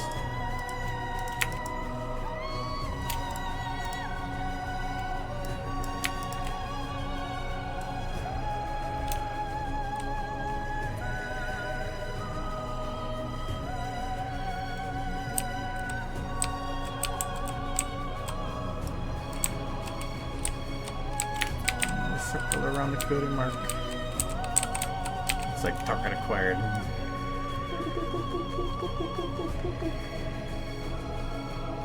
That looks like a butt.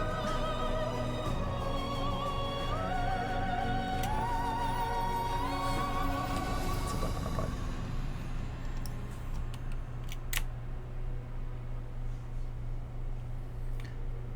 Alright, so tail isn't even really a worry, except for over here.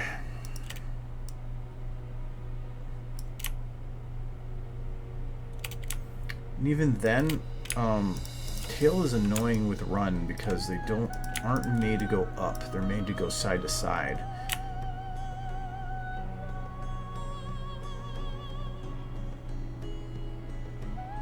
And there is animation to this tail, but it's,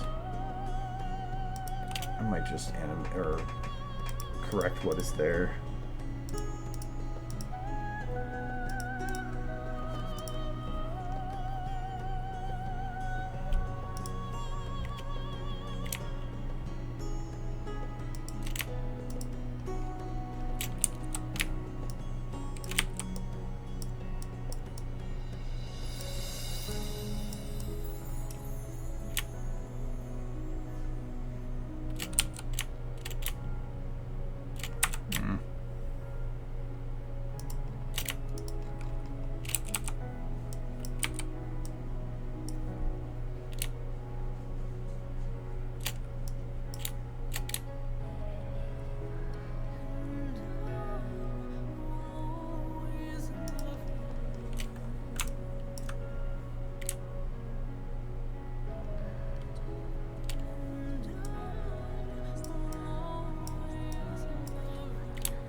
Actually, I might be able to get away with just kind of doing that.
Okay, so when it hits the point up here, right now this needs to be pushed up because it is way too low.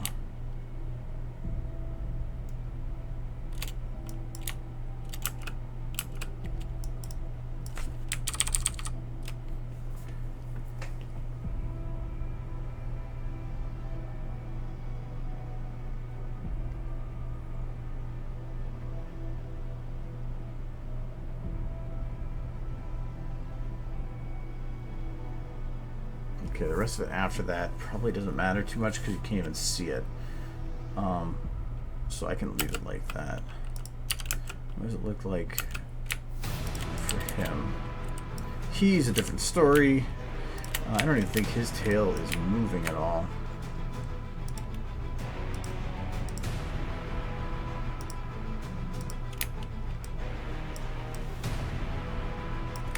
Oh, it is.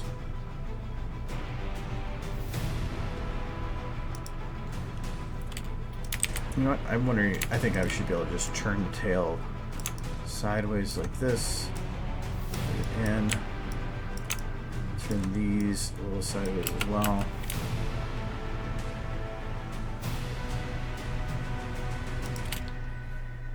Make sure I get my loop timing down right.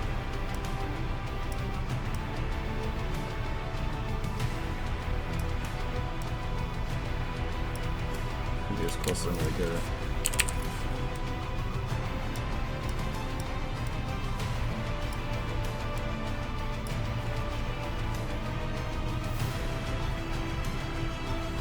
Alright, see you later. I do have all these recorded, so you can check them out. I have a second YouTube channel they all go up on. I have the yesterday's uploaded, I just haven't gotten around to make it public yet. I try not to do that just before or after a stream.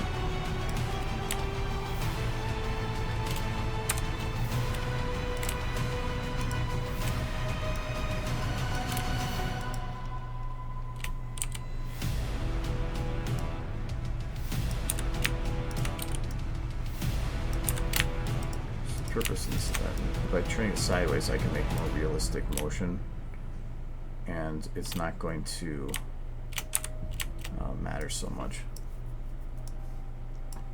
So I think what I'm going to need to do is involve the tail one here.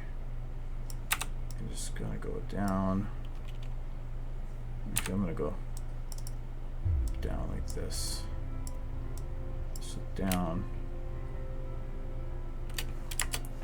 I'm just going to steal the animation as it is, and I'm just going to copy paste across, and that didn't work the way I wanted it to.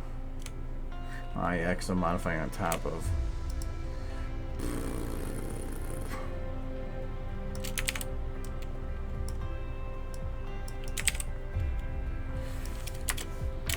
Screw it. Doing it myself.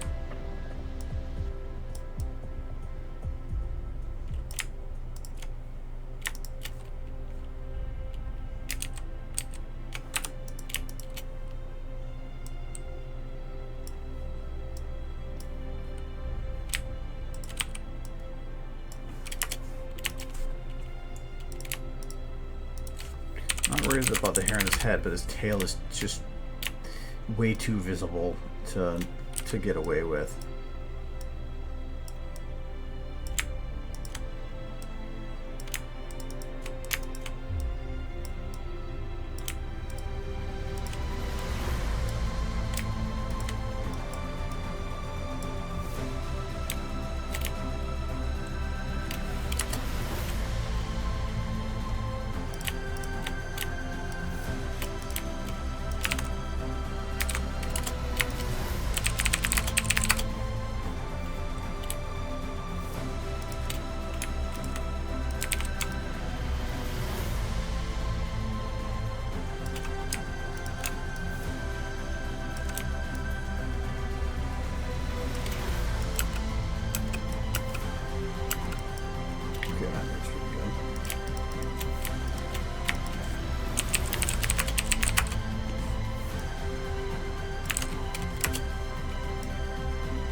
was obvious that he was really not moving very well.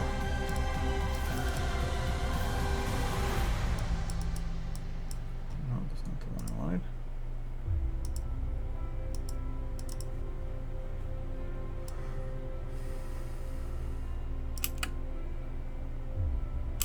Kind of.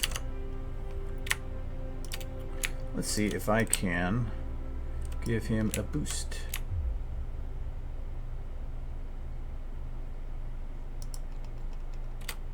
Okay, so this is about a normal run.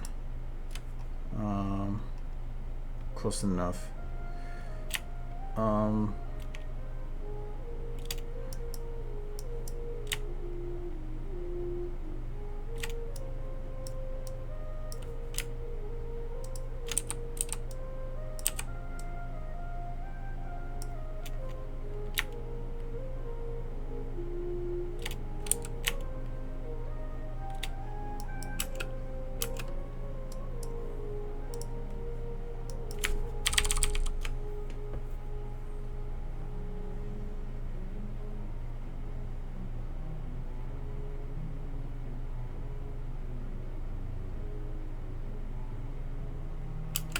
That looks a lot better just doing that. So that was just pulling up and turning up a little bit. Okay, and that was at this part right here.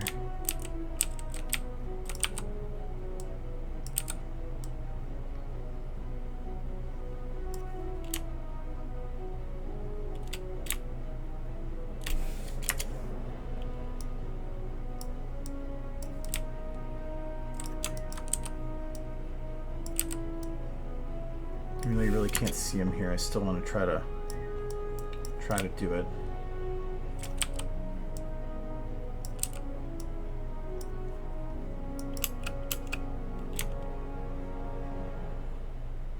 She kind of goes Captain McFloaty there. I think I should fix that too.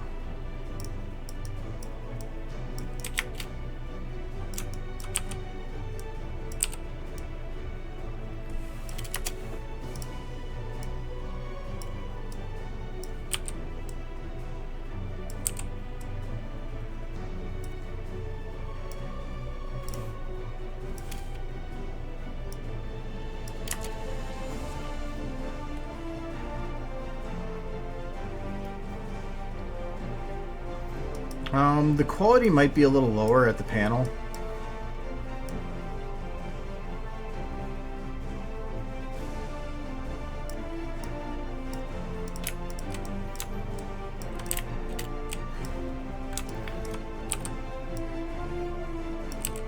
Plus, I don't know how many times people actually watch those panels.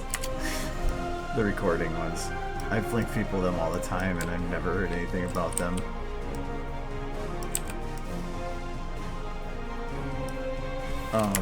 Check how many views the previous or last year's SFM Ponies panel has from RonyCon. If it's not that high, I'm probably not even gonna care. Because it's, I mean, really, if nobody's watching it, what's the point of affecting your content for it?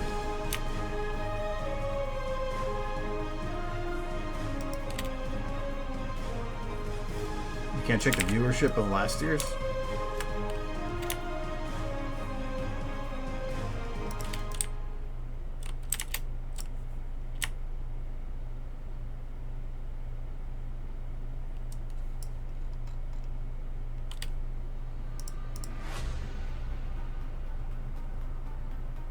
Oh,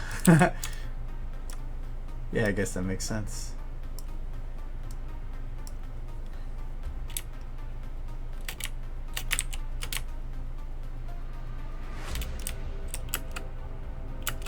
But I mean, a lot of the point of the panels is to show the people there.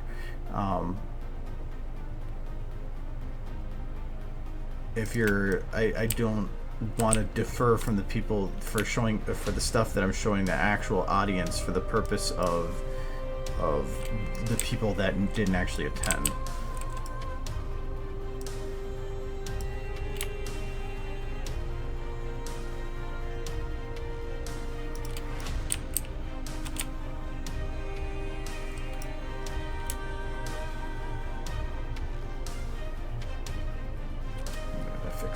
looks nice. Actually, go on the ground. So now what does he look like? I just want to make sure I didn't like destroy him in some way or another by accident. Because his head looks like it goes up too high here.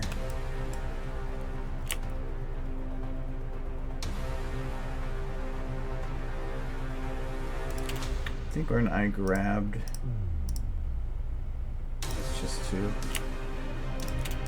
No, it's just one I did. Yeah. I grabbed it from here to like there. I need to make sure that I offset his head a little bit here.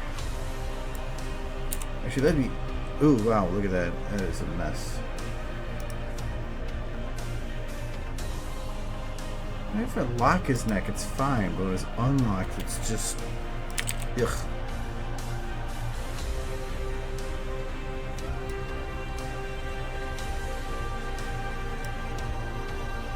Two thousand views over the course of 2 years.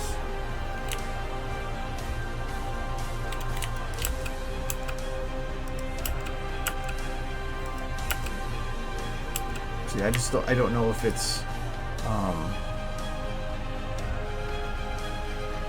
something that you want to limit content on just for that purpose, though. That's my main beef with it.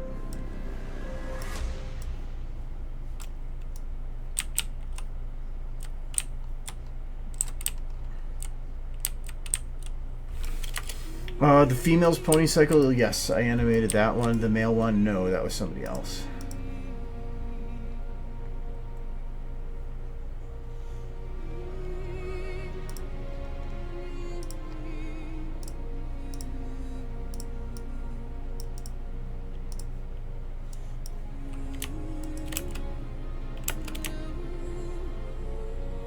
Okay, so it works fine, I think.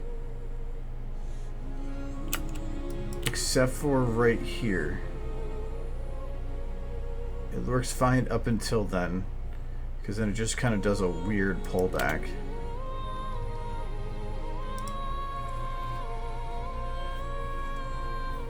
Yeah, that's fine. It's just, it's the same reason like when people say, when they go to make videos, they're like, well, I don't want to use this music because I can't monetize it. I don't want to use this one because it's monetized. It's like, if you're going to restrict your creativity, or in this case, it'd be restricting what you would be saying is the enjoyment of the people that you're there to entertain for that sole purpose, for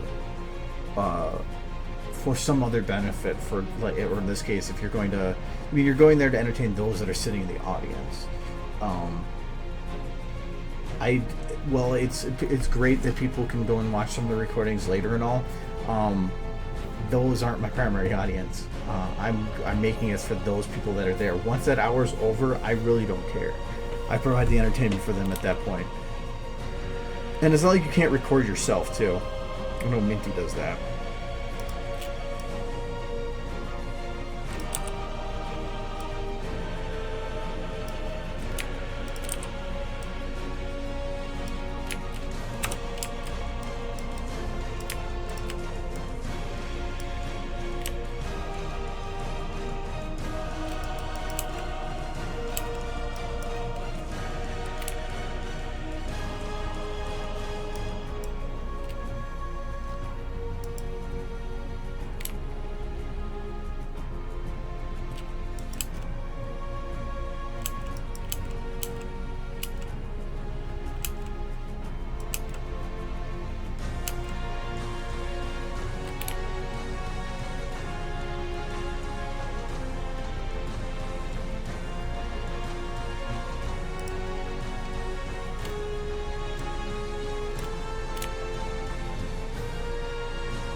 Oh, other people can do it too. No, it's Brave Shine. That's the name of the song. It's technically the intro from the original intro from that. But again, I'm not restricting anything, just for the sole purpose of giving to entertain the audience. I'm not making it for. I have no reason to do that in any way.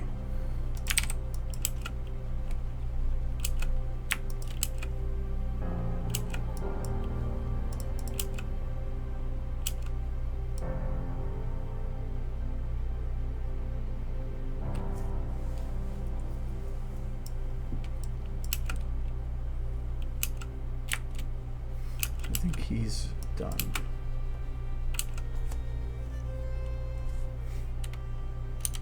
No, it's not really a tutorial on it because it's just really easy. If you right-click a shot, you go to Edit Clip. The first three options there are how to do that. So set clip name is how to make the top bolded name. The set color is for changing the actual color of the shot. So like this one shouldn't be red anymore. This one should technically at least be orange. And then set clip text is the clip text at the bottom, which will also show up when you're at the first frame of a shot. So it'll actually show all the text pop up. But it doesn't have any formatting, so I usually try to cut the text out. I usually try to keep it usually within about the same point as that bracket or the parentheses, because otherwise you're just going to have text that goes forever and you have to keep zooming in to see all the info.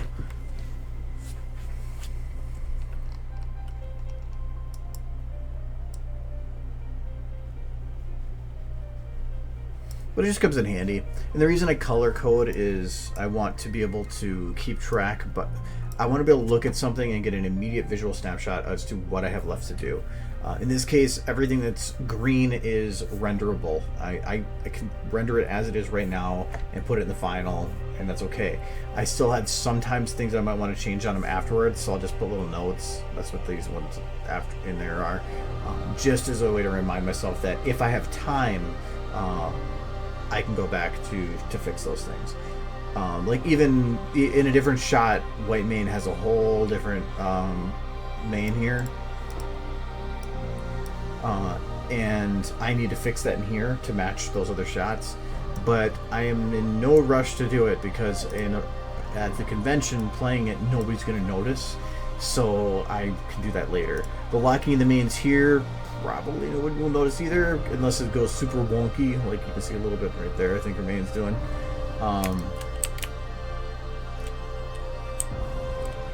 It's doing that weird thing.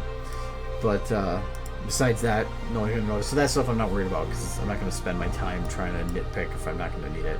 Otherwise, yellow is for where it's animated, just not cleaned up. So in this case, there's little things I still need to do. For the most part, everything's done, but I need to render it out to make sure that it actually looks done. And then red, which I don't have at the end of this one, but one I just changed from. Red means I've started it, but it's not done. It's not anywhere near final. It's not, none of the animating's done. It's all preliminary. And then blue means I haven't started again. Where this one's for BronyCon. Yeah, if any, it would be for YouTube. I want to get it to show, because this is YouTube is going to be in 4K quality that can be stopped, played, and slowed for detail, and it's going to be on an HD screen that you can play at any size. Convention's going to be played one time on a giant screen that is projected in a room that's partially lit. There's going to be a big difference in what people are going to notice. I'm rendering everything out in 256 right now for post quality, which is really high, but the only reason I'm doing it is because with how long these clips are, if I start a render overnight, it's done by morning anyway at 256, so I might as well. I mean, there's no point in doing a render that's only going to take a half hour, but giving it 6 hours to do it. So I just up the quality at that point. That's why I and the quality is for in this shot, for the motion blur, I think the hoof should be a good idea. Yeah, the hoof, you can see the little lines here. I'll actually lower it more so you can really see. So you can actually see the different, like, so I'm at 8 passes. So if you actually check, there's 1, 2, 3, 4, 5, 6, 7, 8. So you see the 8 different passes. The more passes I do, the more that there is to blend in there. So if I instead go, you can see how long it takes to do 8. I mean, it's a half second with no lights on. But if I change this to 256,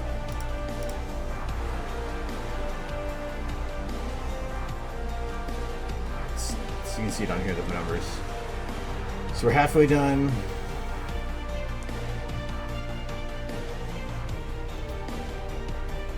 And we're done. So now you can just see that the blend there is much smoother. So that's why having it higher works. But the difference between, like, to me, having it at 128, 256 is not that noticeable for video. If I'm able to, or like in this case, if I can do the render overnight, I'll do it at the max quality I can get done within the time allotted. I had one video that took so long to render, and it was all like basically it was one shot, so I really couldn't break it up. That I had to drop down to, I think, 64, but I think it's the only time I've ever done below 128. I'm trying to go more cinematic, but there's certain things that because you're cartoonish, you can't. I thought about getting some certain packs that have different lens flares types, the screen edge ones that cover a lot more of the screen, because certain aspects of this probably would be enhanced a bit by having it, but I don't want to overdo that as well.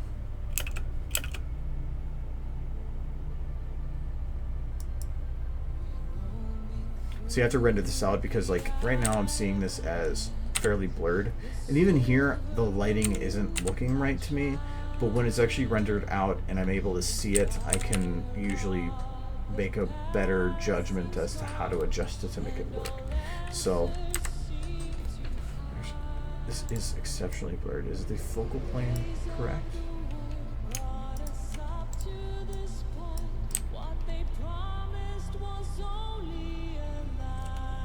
No. Wait, no. It might be.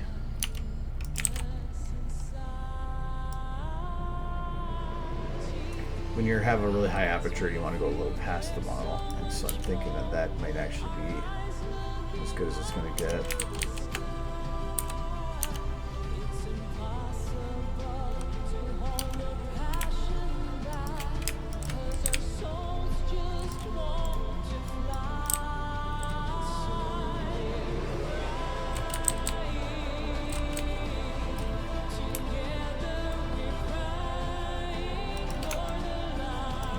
On her right now, but then it kind of drifts away from her, so I'm going to pull that in a little bit more from this point.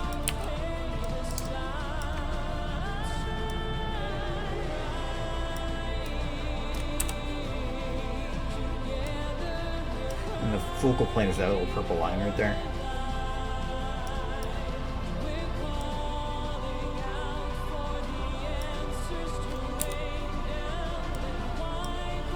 But usually whenever you're moving it, if you're like moving it in and you let go, it'll bounce to the next level past what you were working on. So that's why I'm trying to, I have to stop it, and that's why I increase the bar here length. It makes it easier for detail to, well actually wait, where's this, the focal distance doesn't go that far out. So I'll just drop this down to max 400, now I have more detail. Right there.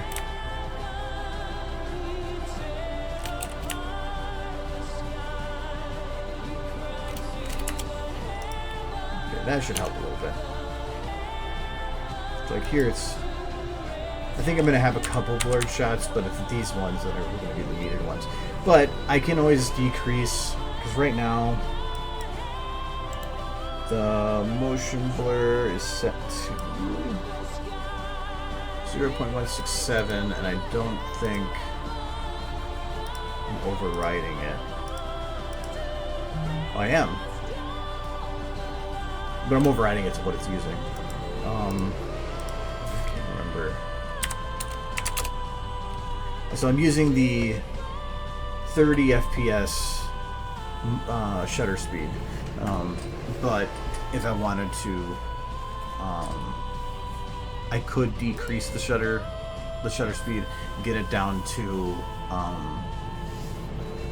it would reduce the motion blur, but it would also decrease my frame rate. They would make it, or not the actual frame rate, but the motion blur is made so that when you go between, like, say, this shot and this shot, because you can see that the edge of the face is right here and then right here.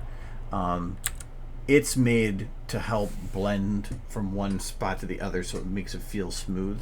And if you remove a lot of the motion blur, you're literally going to be jumping from this frame to this frame. By comparison, her hair color, see this thing in place. For comparison, one of these shots actually has the motion blur turned off. So, like here, you can see that the hair. Oh, there's the control. The hair here has the motion blur; it's going down. But in this shot, this one has motion blur, but this shot afterwards has motion blur turned off. So you can actually see and I did it because of these leaves. But now anything that's moving is not actually blurring. But in this shot, it was kind of okay because it was spinning in such a way that it wouldn't blur that much anyway. So I was okay. Plus, it kept the clouds from being just a haze they're going over. But then it just could look a little stuttery. But even here, like, you might think like, oh, that looks blurred. But then if you actually mix it together, it doesn't. It looks perfectly clean because your brain is really good about cleaning up motion blur.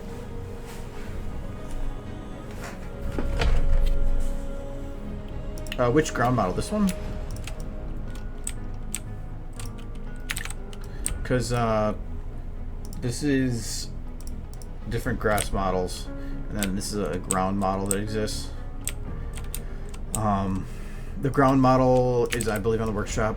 The grass I'm using in this shot is not on the workshop. That just was an old download that I've had for a while.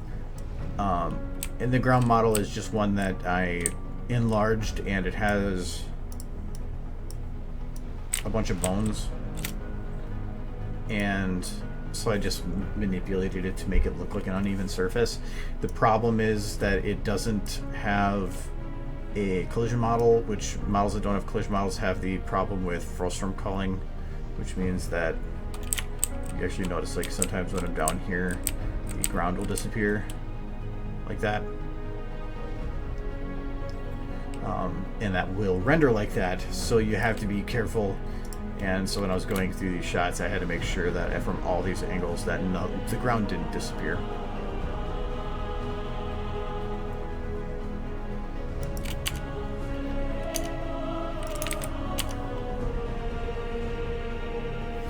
Yeah, and most times you're gonna have it is that it's missing a collision model, which you can, if it's a static model. So like if you go to click it and it says static prop, it shouldn't do that at all. It should never have that problem. If it doesn't state static prop, it's probably because when it renders a static prop, it says that its collision model is essentially what you could see. At least that's why I see it. If it's not, you have to assign it a collision model. And if there's no collision model, it doesn't know where the edges are. And Frostrum culling is trying to reduce strain on the system by stating that, like say with this pony model, it wants to say, I want to process it when it's like this. But when it's like this, I don't want to have it in my memory. I want it out. I want to have it gone. So it's not processing the actual graphical portion of it right then. When you come back into the shot, it's supposed to know that this is coming back into the shot. We need to have that visible again. So it'll pop back up. It's what makes it so that video games can keep track of, can keep the processing lower. And they use portals, I believe they're called, for determining at what point, or like the map itself will have portals set up to actually make things disappear behind other objects because it sees from each point where you're standing what you should be seeing at that point. Well, these ones that have collision models, it's essentially using the a different part of it, and I don't even know because like why it disappears when I'm going this way and then it reappears again like that. There's a different part of it. I'm thinking that's just the main point that's saying that it's if I get far enough from that point to make it disappear. Well, I'm still seeing the model. It just doesn't know I am. So it's annoying. I fixed this model at one point by doing it as a static model, but a static model is not allowed to have bones. So by making it a static model, I lost the ability to like do all the bone control like this has. And even the mountains in the distance there are the same model. They're just jacked way up to make it work.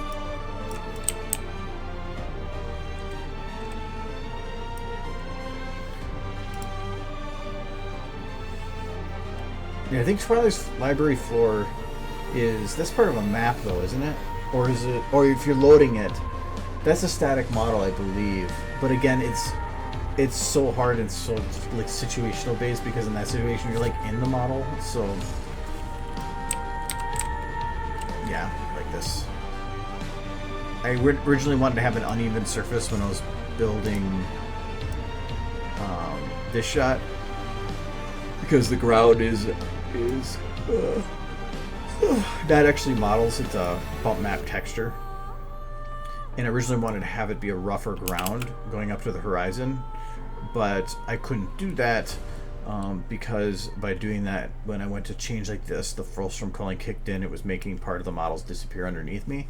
So instead, I took the same one, recompiled the model as a static, so it made it perfectly flat, and then I just put one down, increased the angle by 5 degrees, put that all the way around that one, then made another layer that was 5 degrees up, so it kind of made a bowl, and so that allowed me to to have horizon that looked like it was going further into distance because it was actually angled completely around that person.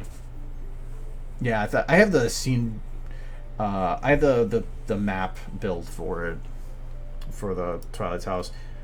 And I like the library shot. The only thing I don't like about it is you only can look one direction. Yeah, everything is just you can't turn around or have any like detailed shot with it.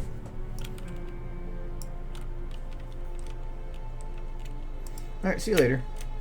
I got a half hour left anyway. And I think I'm gonna have to call that one good for now. And then I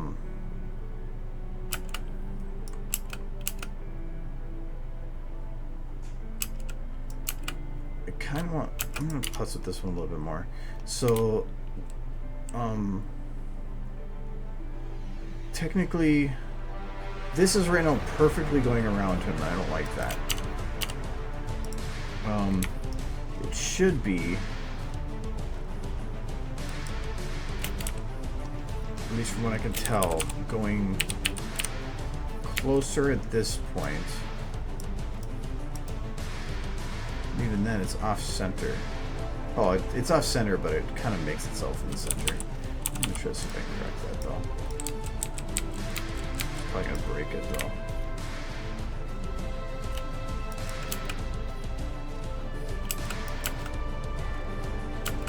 Yeah, it's not that bad. Okay. And I'm gonna see if I can move this closer. Only closer.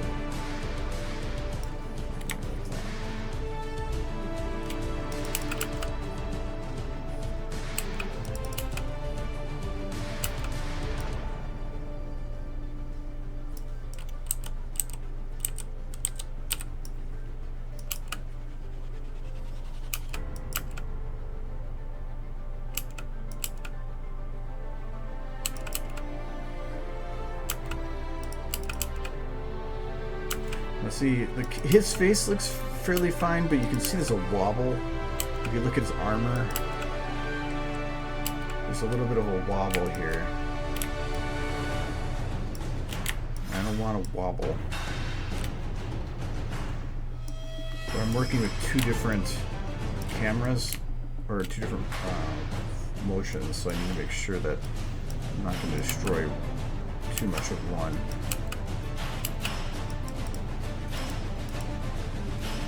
Actually, I can kind of see where there might be a problem right here.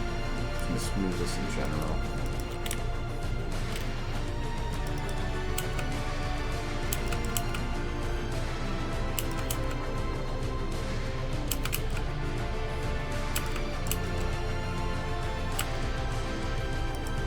Okay, I'm going to see what she did.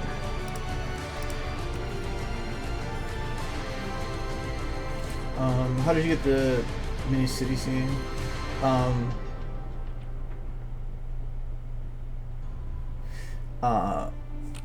It was I built an entire scene using the entire map, took a picture of it with a bump map, and then just applied that to a texture and then expanded that texture across. I can show you in a sec. I think I went over on a stream before, but you might not have been here.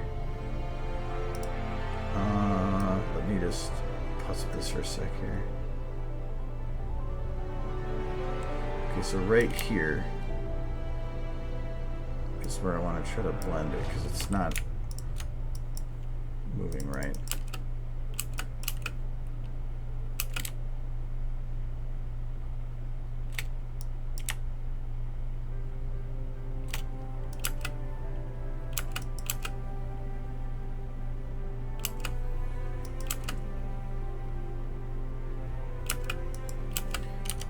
My main concern with him is, well, for one, his eyes are not supposed to be locked on this camera still.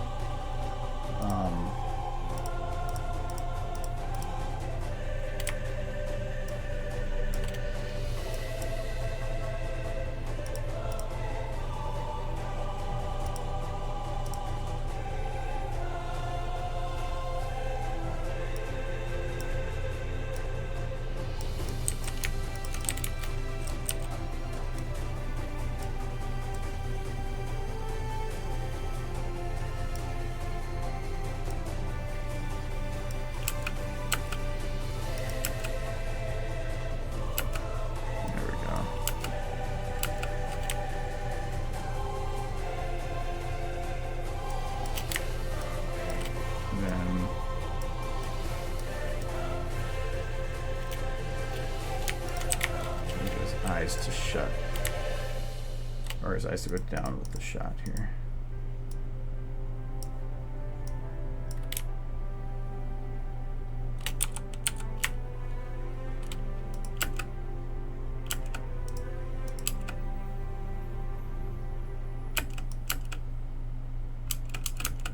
And in the video, Sam should actually be cutting away quicker. He's cutting away here. I'm going to speed him up a little bit or cut him away a little earlier. But that is going to require that my eyes still be locked on the camera.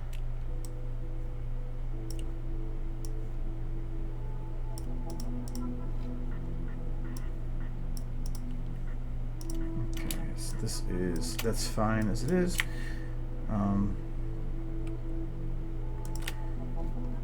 Because you need to make sure his eyes stay on the camera, and if I manipulate him in any way, it's going to change that.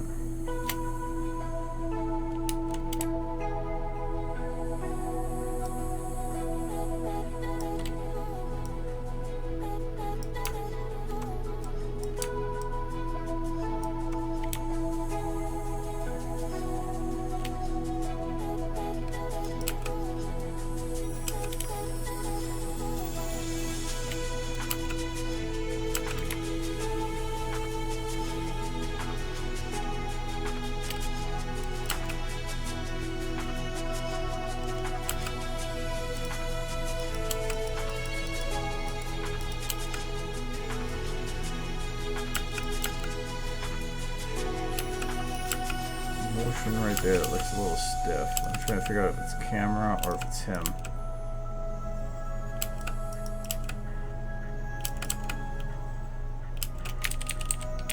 think it's because it's no longer following the face exactly. It's camera.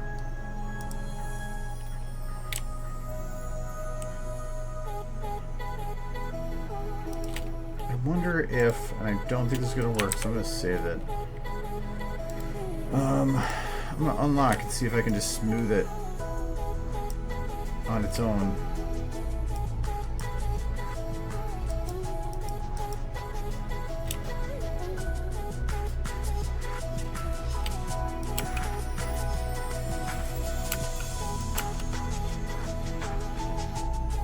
I think that actually worked. Kind of. I think.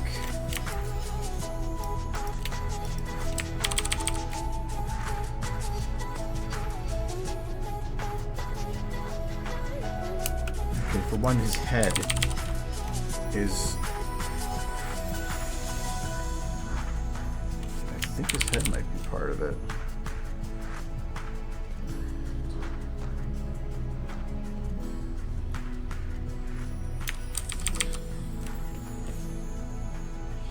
Right there.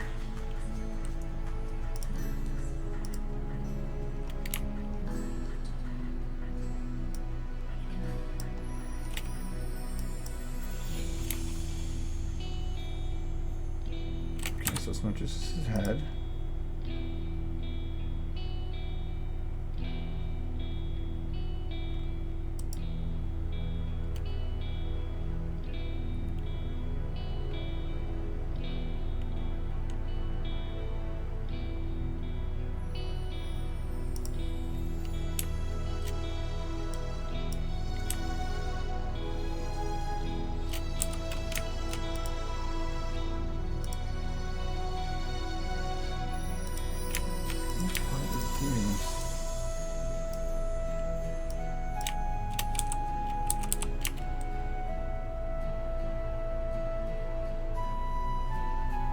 If I do both, it fixes it.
One second, let me see if I can just ensure that this is.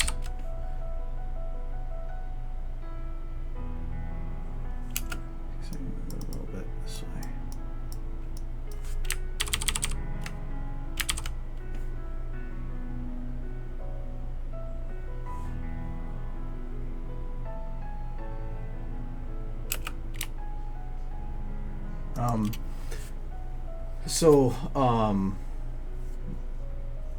To create, what methods you use to create a smooth transition with the shift scroll wheel?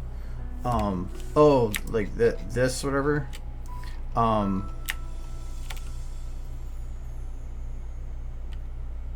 if you're doing motion, like, usually if you do motion to a rotation, it's usually gonna always be smooth. But if you're doing modifications to a position, it's always going to be like this. It's not going to be as smooth for small movements, as you can see.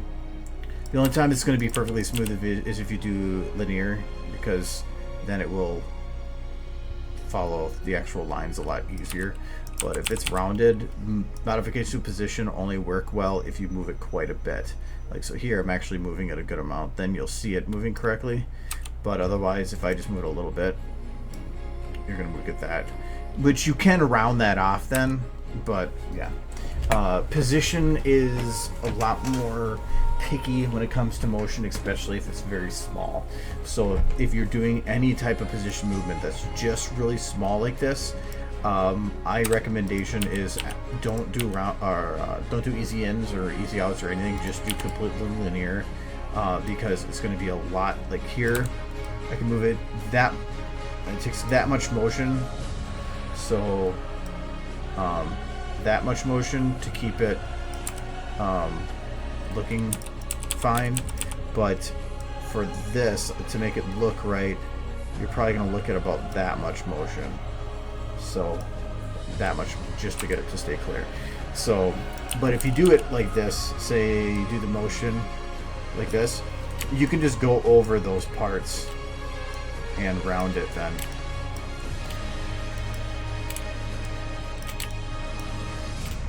Like so. And the reason it's doing that, I can even show you what it's doing, is we're gonna turn on sample points.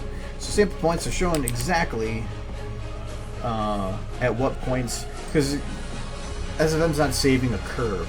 It's saving lots of different points, straight lines connecting to make it look like a curve. And the sample points allow you to see where those points are. So if I go and do a linear motion, you can see that what it's doing, it's creating, I have 1 point here, 1 point here, 1 point here.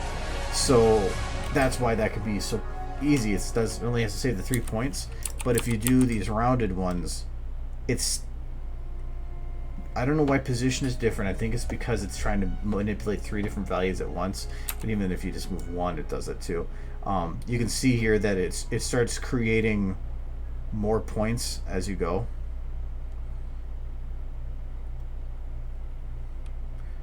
But if you do a small motion like this with linear, you can, when you round essentially adds in points.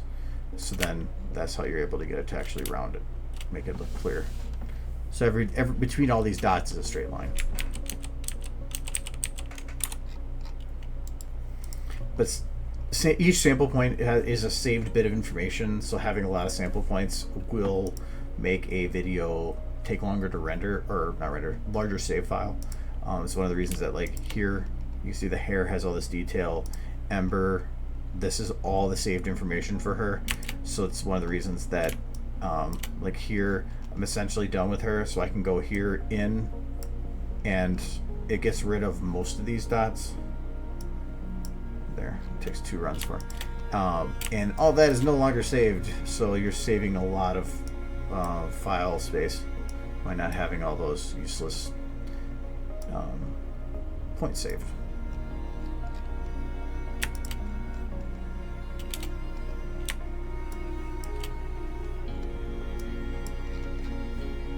Just sometimes some are really picky. You're never going to get rid of. Yeah, that. I don't think that actually worked, but I might have. Nope. So yeah, it's interesting to see how that information is calculated, and that's why it's also they have show sample points. So if you really wanted to make it more efficient, you can say resample on frames, and so I don't think it's exactly the same. But it's recreating each of these, or making each of the points be exactly at, if needed, on the lot or the frame. And technically you don't need anything between frames, because all it's rendering is this, nothing in between is rendering. So you could actually save some space with that too. But in general, I don't think you have to worry about it. It just might be a lot more efficient in rendering because it's not trying to do all these other little motions in between. So, but yeah, some of these are just fun to do. You can turn off the floating modification layer, so any change you make is instant instead of having it like there. It just out of habit I hit escape to undo, but technically without a floating modification layer that doesn't work.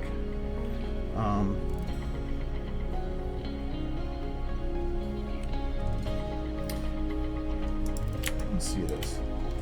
So if I don't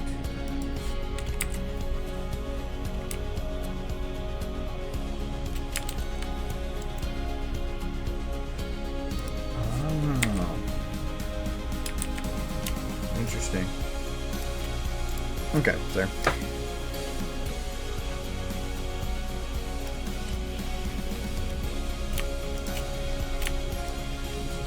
This eye right here.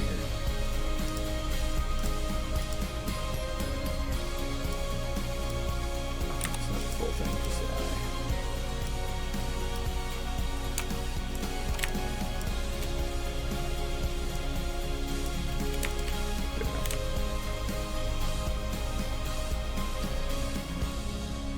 It looks like the camera does work better once I've disconnected it. It helped for getting it set up, but I was able to smooth it a bit.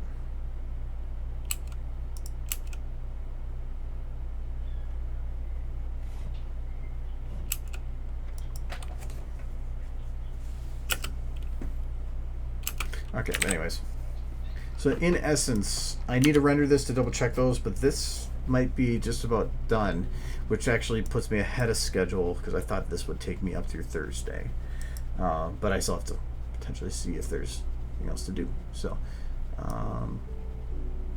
okay, I'm actually going to exit out first because I'm hitting high on RAM.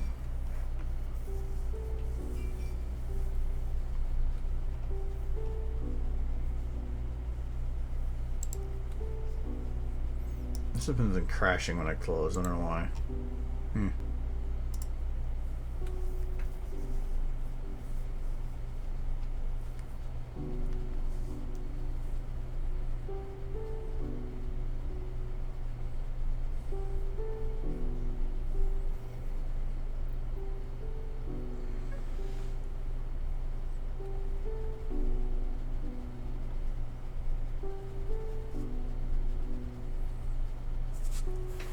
And I'll open up that other one. So that's technically the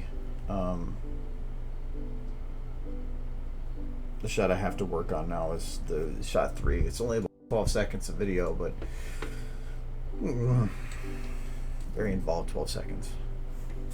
Or is it 10 seconds? I can't remember. Other than just some cleanup on the other shots.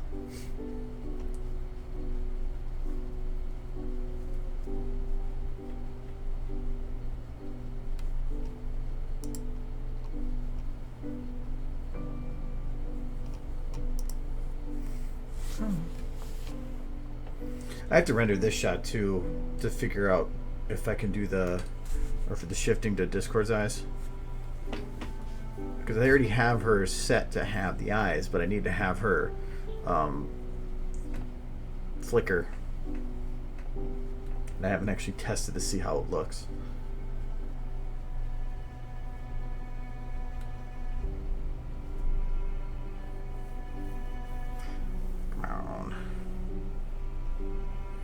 My computer hasn't actually been shut down for a couple days. It's probably not helping.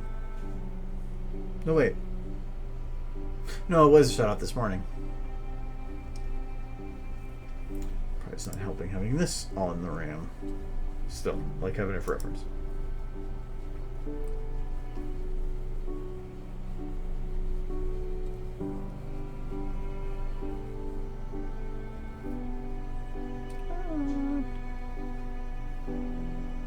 There it goes.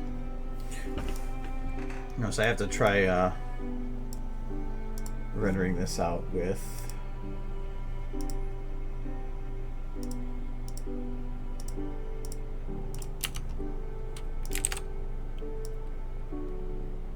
normalized too.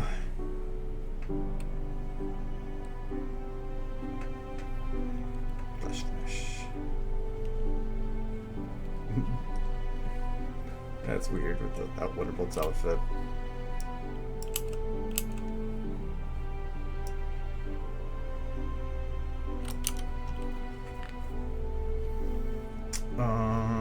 Okay, so this one. So this shot takes up the entire map for the most part, or at least as much at the width as I can get the circle to go on. Well, I could probably use a skybox to get more of the corners, then I wouldn't get a circle. So that's kind of why I'm just doing this. The ground looks like a crap load of models, but there's not. It's actually perfectly flat. It's just texture.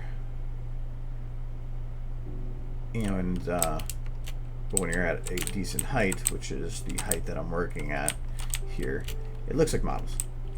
And so it's set up so that, for at least from about this point, all the models look like they're spreading out, so you can actually look like their houses. You can see the inside of the house all the way around here until you can get to the repeated texture, and so it goes from facing that way to facing that way. Like I said before, all these are set to be concave upwards, so it's stretching up at an angle, like a bowl.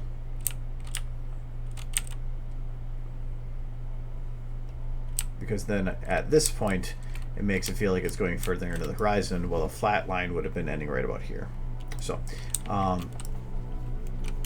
yeah, it is a bump map, and so do this shot is where this one is utilized.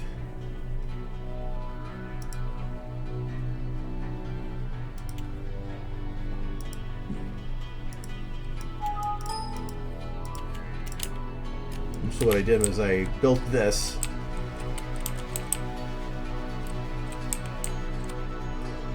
which took me a while, and then I just went up really high and fit it with just within the frame vertically and whatever, like that. Took a picture, and well, not even this high actually, because I wanted to have the houses with their 3D faces. I went to, I think, something like this, and then like that, by zooming out. Took a picture, then if I remember right, I don't know if I still have the lights set up for it like correctly.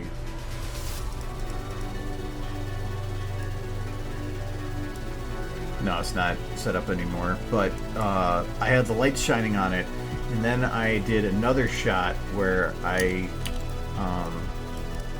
had all the lights off and only had a light across the bottom, and without hitting any of the models, and that gave me a silhouette of the background so that I could see the difference between the streets and the buildings. And then I used that to make the bump map, so that the bump map wasn't taking in a whole bunch of other details that the buildings have, so that all the details here were, or the bump maps, if I look towards this way, yeah, are just on where the edge of the buildings are. So I wanted flat type roof types, not rounded. And if I did it otherwise, it would be like all these extra details that I wouldn't want to have.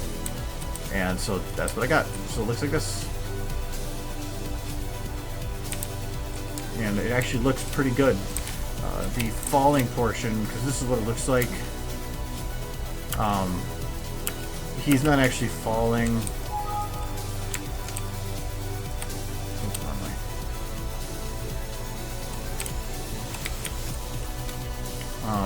He's actually staying in place.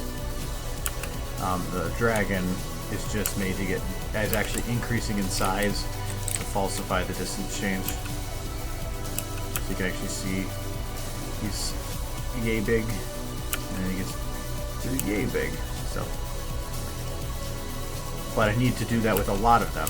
So I need to put lots of different layers with lots of different sized dragons, because there's supposed to be a lot of them. So it's going to take a while to do all that. This shot's only complication is going to be, well, there's a lot of the animating difficulties with it in terms of getting him to jump around and do stuff.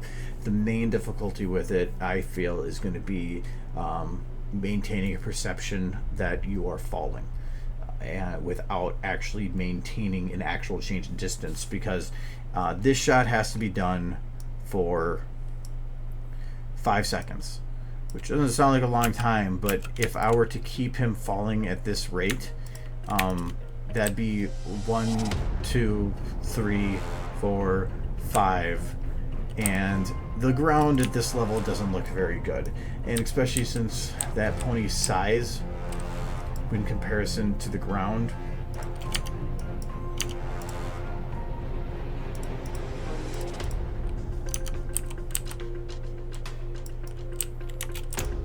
he's essentially as big of a house. So that means that I have to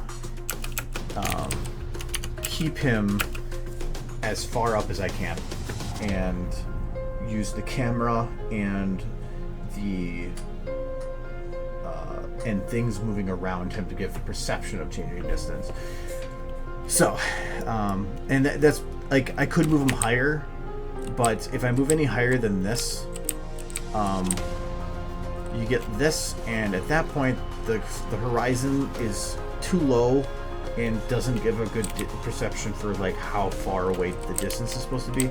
This was the height that I determined was at least the best in terms of portraying both the feeling that the city is infinite, going for in an essentially infinite distance, and still giving a good feel. So I need to play with it, because like right now I need to play with how this lighting is done, because I want to be able to blend that edge, but I need to do it without fog. And the only other way to do that is that I know of is with volumetric lights. But if you want to try to actually make two things blend together, a bright volumetric light just makes white. So kind of. If I make it pure color, I might be able to get away with something different. But I'm not gonna worry about it right now. Yeah, he's bald right now because I can always add the hair later. So I just have to add it in any single part, and I can just lock it, and he's good. So I don't want to be distracted by trying to put extra details in him when I didn't need to. And that's the other thing too, is I was afraid that this shot was going to be super laggy with all the models, but it's actually, because I did it this way, where the only models I have in terms of count are these. So those are all the different ground models. This is actually a really, really efficient shot. So I'm actually really glad on that. But I have to play around with the coloration, whatever, but I need to figure out, I think I want to get some of it animated so that I can see what angles I'm working with, and then I can try to optimize those angles to make them look the best from those shots. So, and if I really wanted to, I could even portray a greater distance by like increasing the size of this by double, and every time the camera shifts, it would be super annoying to work with, but I could move everything to one corner of the map and extend the sky dome further that way, and that would give me the extra distance on every time the camera turned, but that would just be a headache, and I would prefer not to. And I still have to do a test run to see if I move everything like that, whether or not that confuses the motion blur into thinking that there is motion where there actually isn't. So, yeah, I'm just going to go with that how it is. And then I still have to also build these other shots. So this is actually not needed. These are all the shots I have to do. The Darkstein pit battle, I just have to play with the camera and add in particle effects and like make that not so pink anymore. So really the only parts I really have left to do in this video are from here to here, which is 10 seconds, or Yeah, just under 10 seconds of video, but it is the most involved 10 seconds of the video, so that's why it's going to be close in getting it done. So normally I do the hard stuff first, but I kind of got caught up in the other ones. Like this shot right now, how this one's done, I want to redo this like completely. Originally this was going to be just her coming around the corner, but now I'm going to actually utilize more of the ground, and to do that I'm going to need to utilize more of these buildings, but this shot is already very laggy for how detailed these buildings are, because these buildings are also models. So but you can actually cheat it and say I want to have her traveling sideways, whatever. I can technically, when I pass one building, as long as it's not going to be shown in a shot again, I can pick up the whole building and move it further in the shot when it's not visible, and voila, you have yourself 2 different buildings using the same models.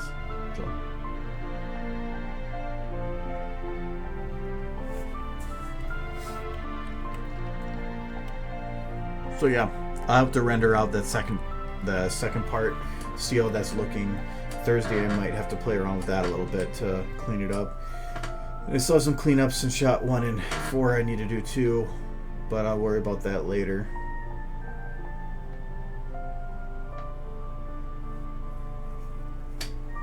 So anyways, so it is 9 o'clock. I'm gonna go take a break. I might work a little bit more, but some of the stuff I've got to do now is going to take thinking, and anything that's really a lot more involved with that, like especially like long, big, complex animations. I hate doing, like, I only have like an hour or more tonight to maybe work on stuff, and starting it but not being able to finish it, or at least get to a good stopping point, feels like such a waste of time. It's like I can't focus on it. I need to have this sit down for a couple hours. Actually, in terms of eyes, there was a tutorial I'm working on. I haven't got, because of the convention stuff, I've kind of gotten it pushed to the side. Do I still have it here? Yeah, eye tutorial. So I do have a tutorial I want to make regarding eyes, because there are a couple things that I feel would be easy to enhance them a bit, but I haven't gotten around to finishing it. Originally there's 3 tutorials that I had ideas for, and it was the override map lighting, which I did actually. I put the tutorial out, I think, last April or May. The eye tutorial, and then I can't remember where the third one was. I did the thing on it. But yeah, once that's done, I will do that. But if you want, because it takes a little bit to go over this stuff, and so I wouldn't be able to do tonight. But if you remind me on Thursday, I can cover it a bit more. That's not a problem, because I think the eyes can be enhanced quite a bit with just a teeny amount of work. So, but I've showed before, like I have a bunch of tutorials that I never put out that are recorded. I think the camera movement tutorial is one I never put out. There's one regarding axis modification I never put out. I can't remember, but some of these were never released.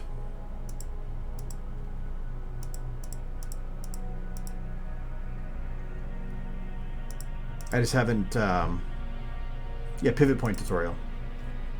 I think this is one of them.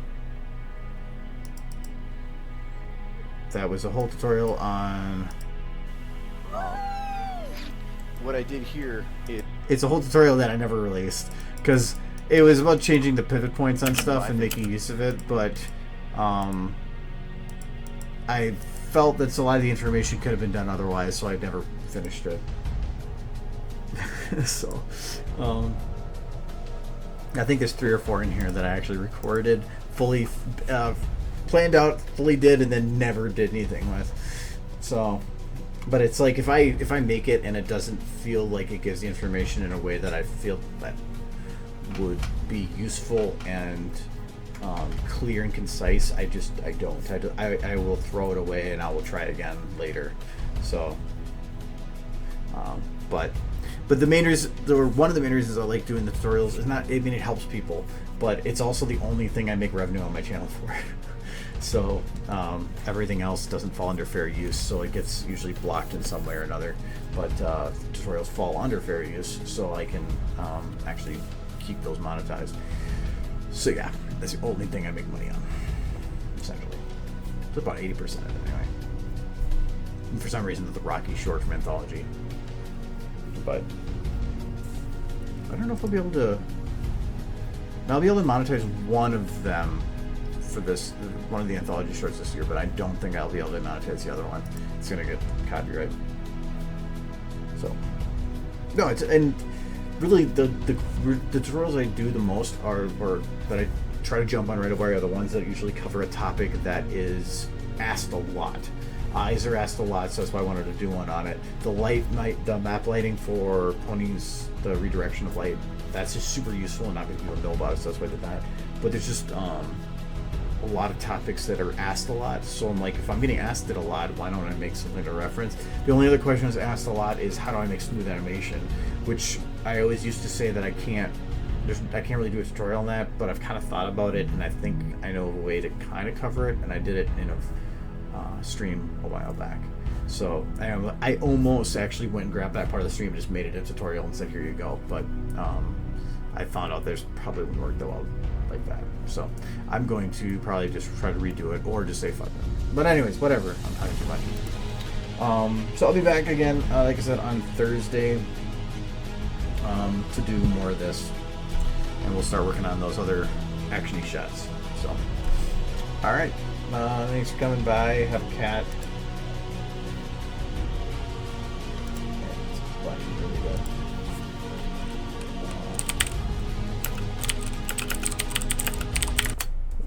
We'll play because it's a perfect song for this. I'm a kitty cat,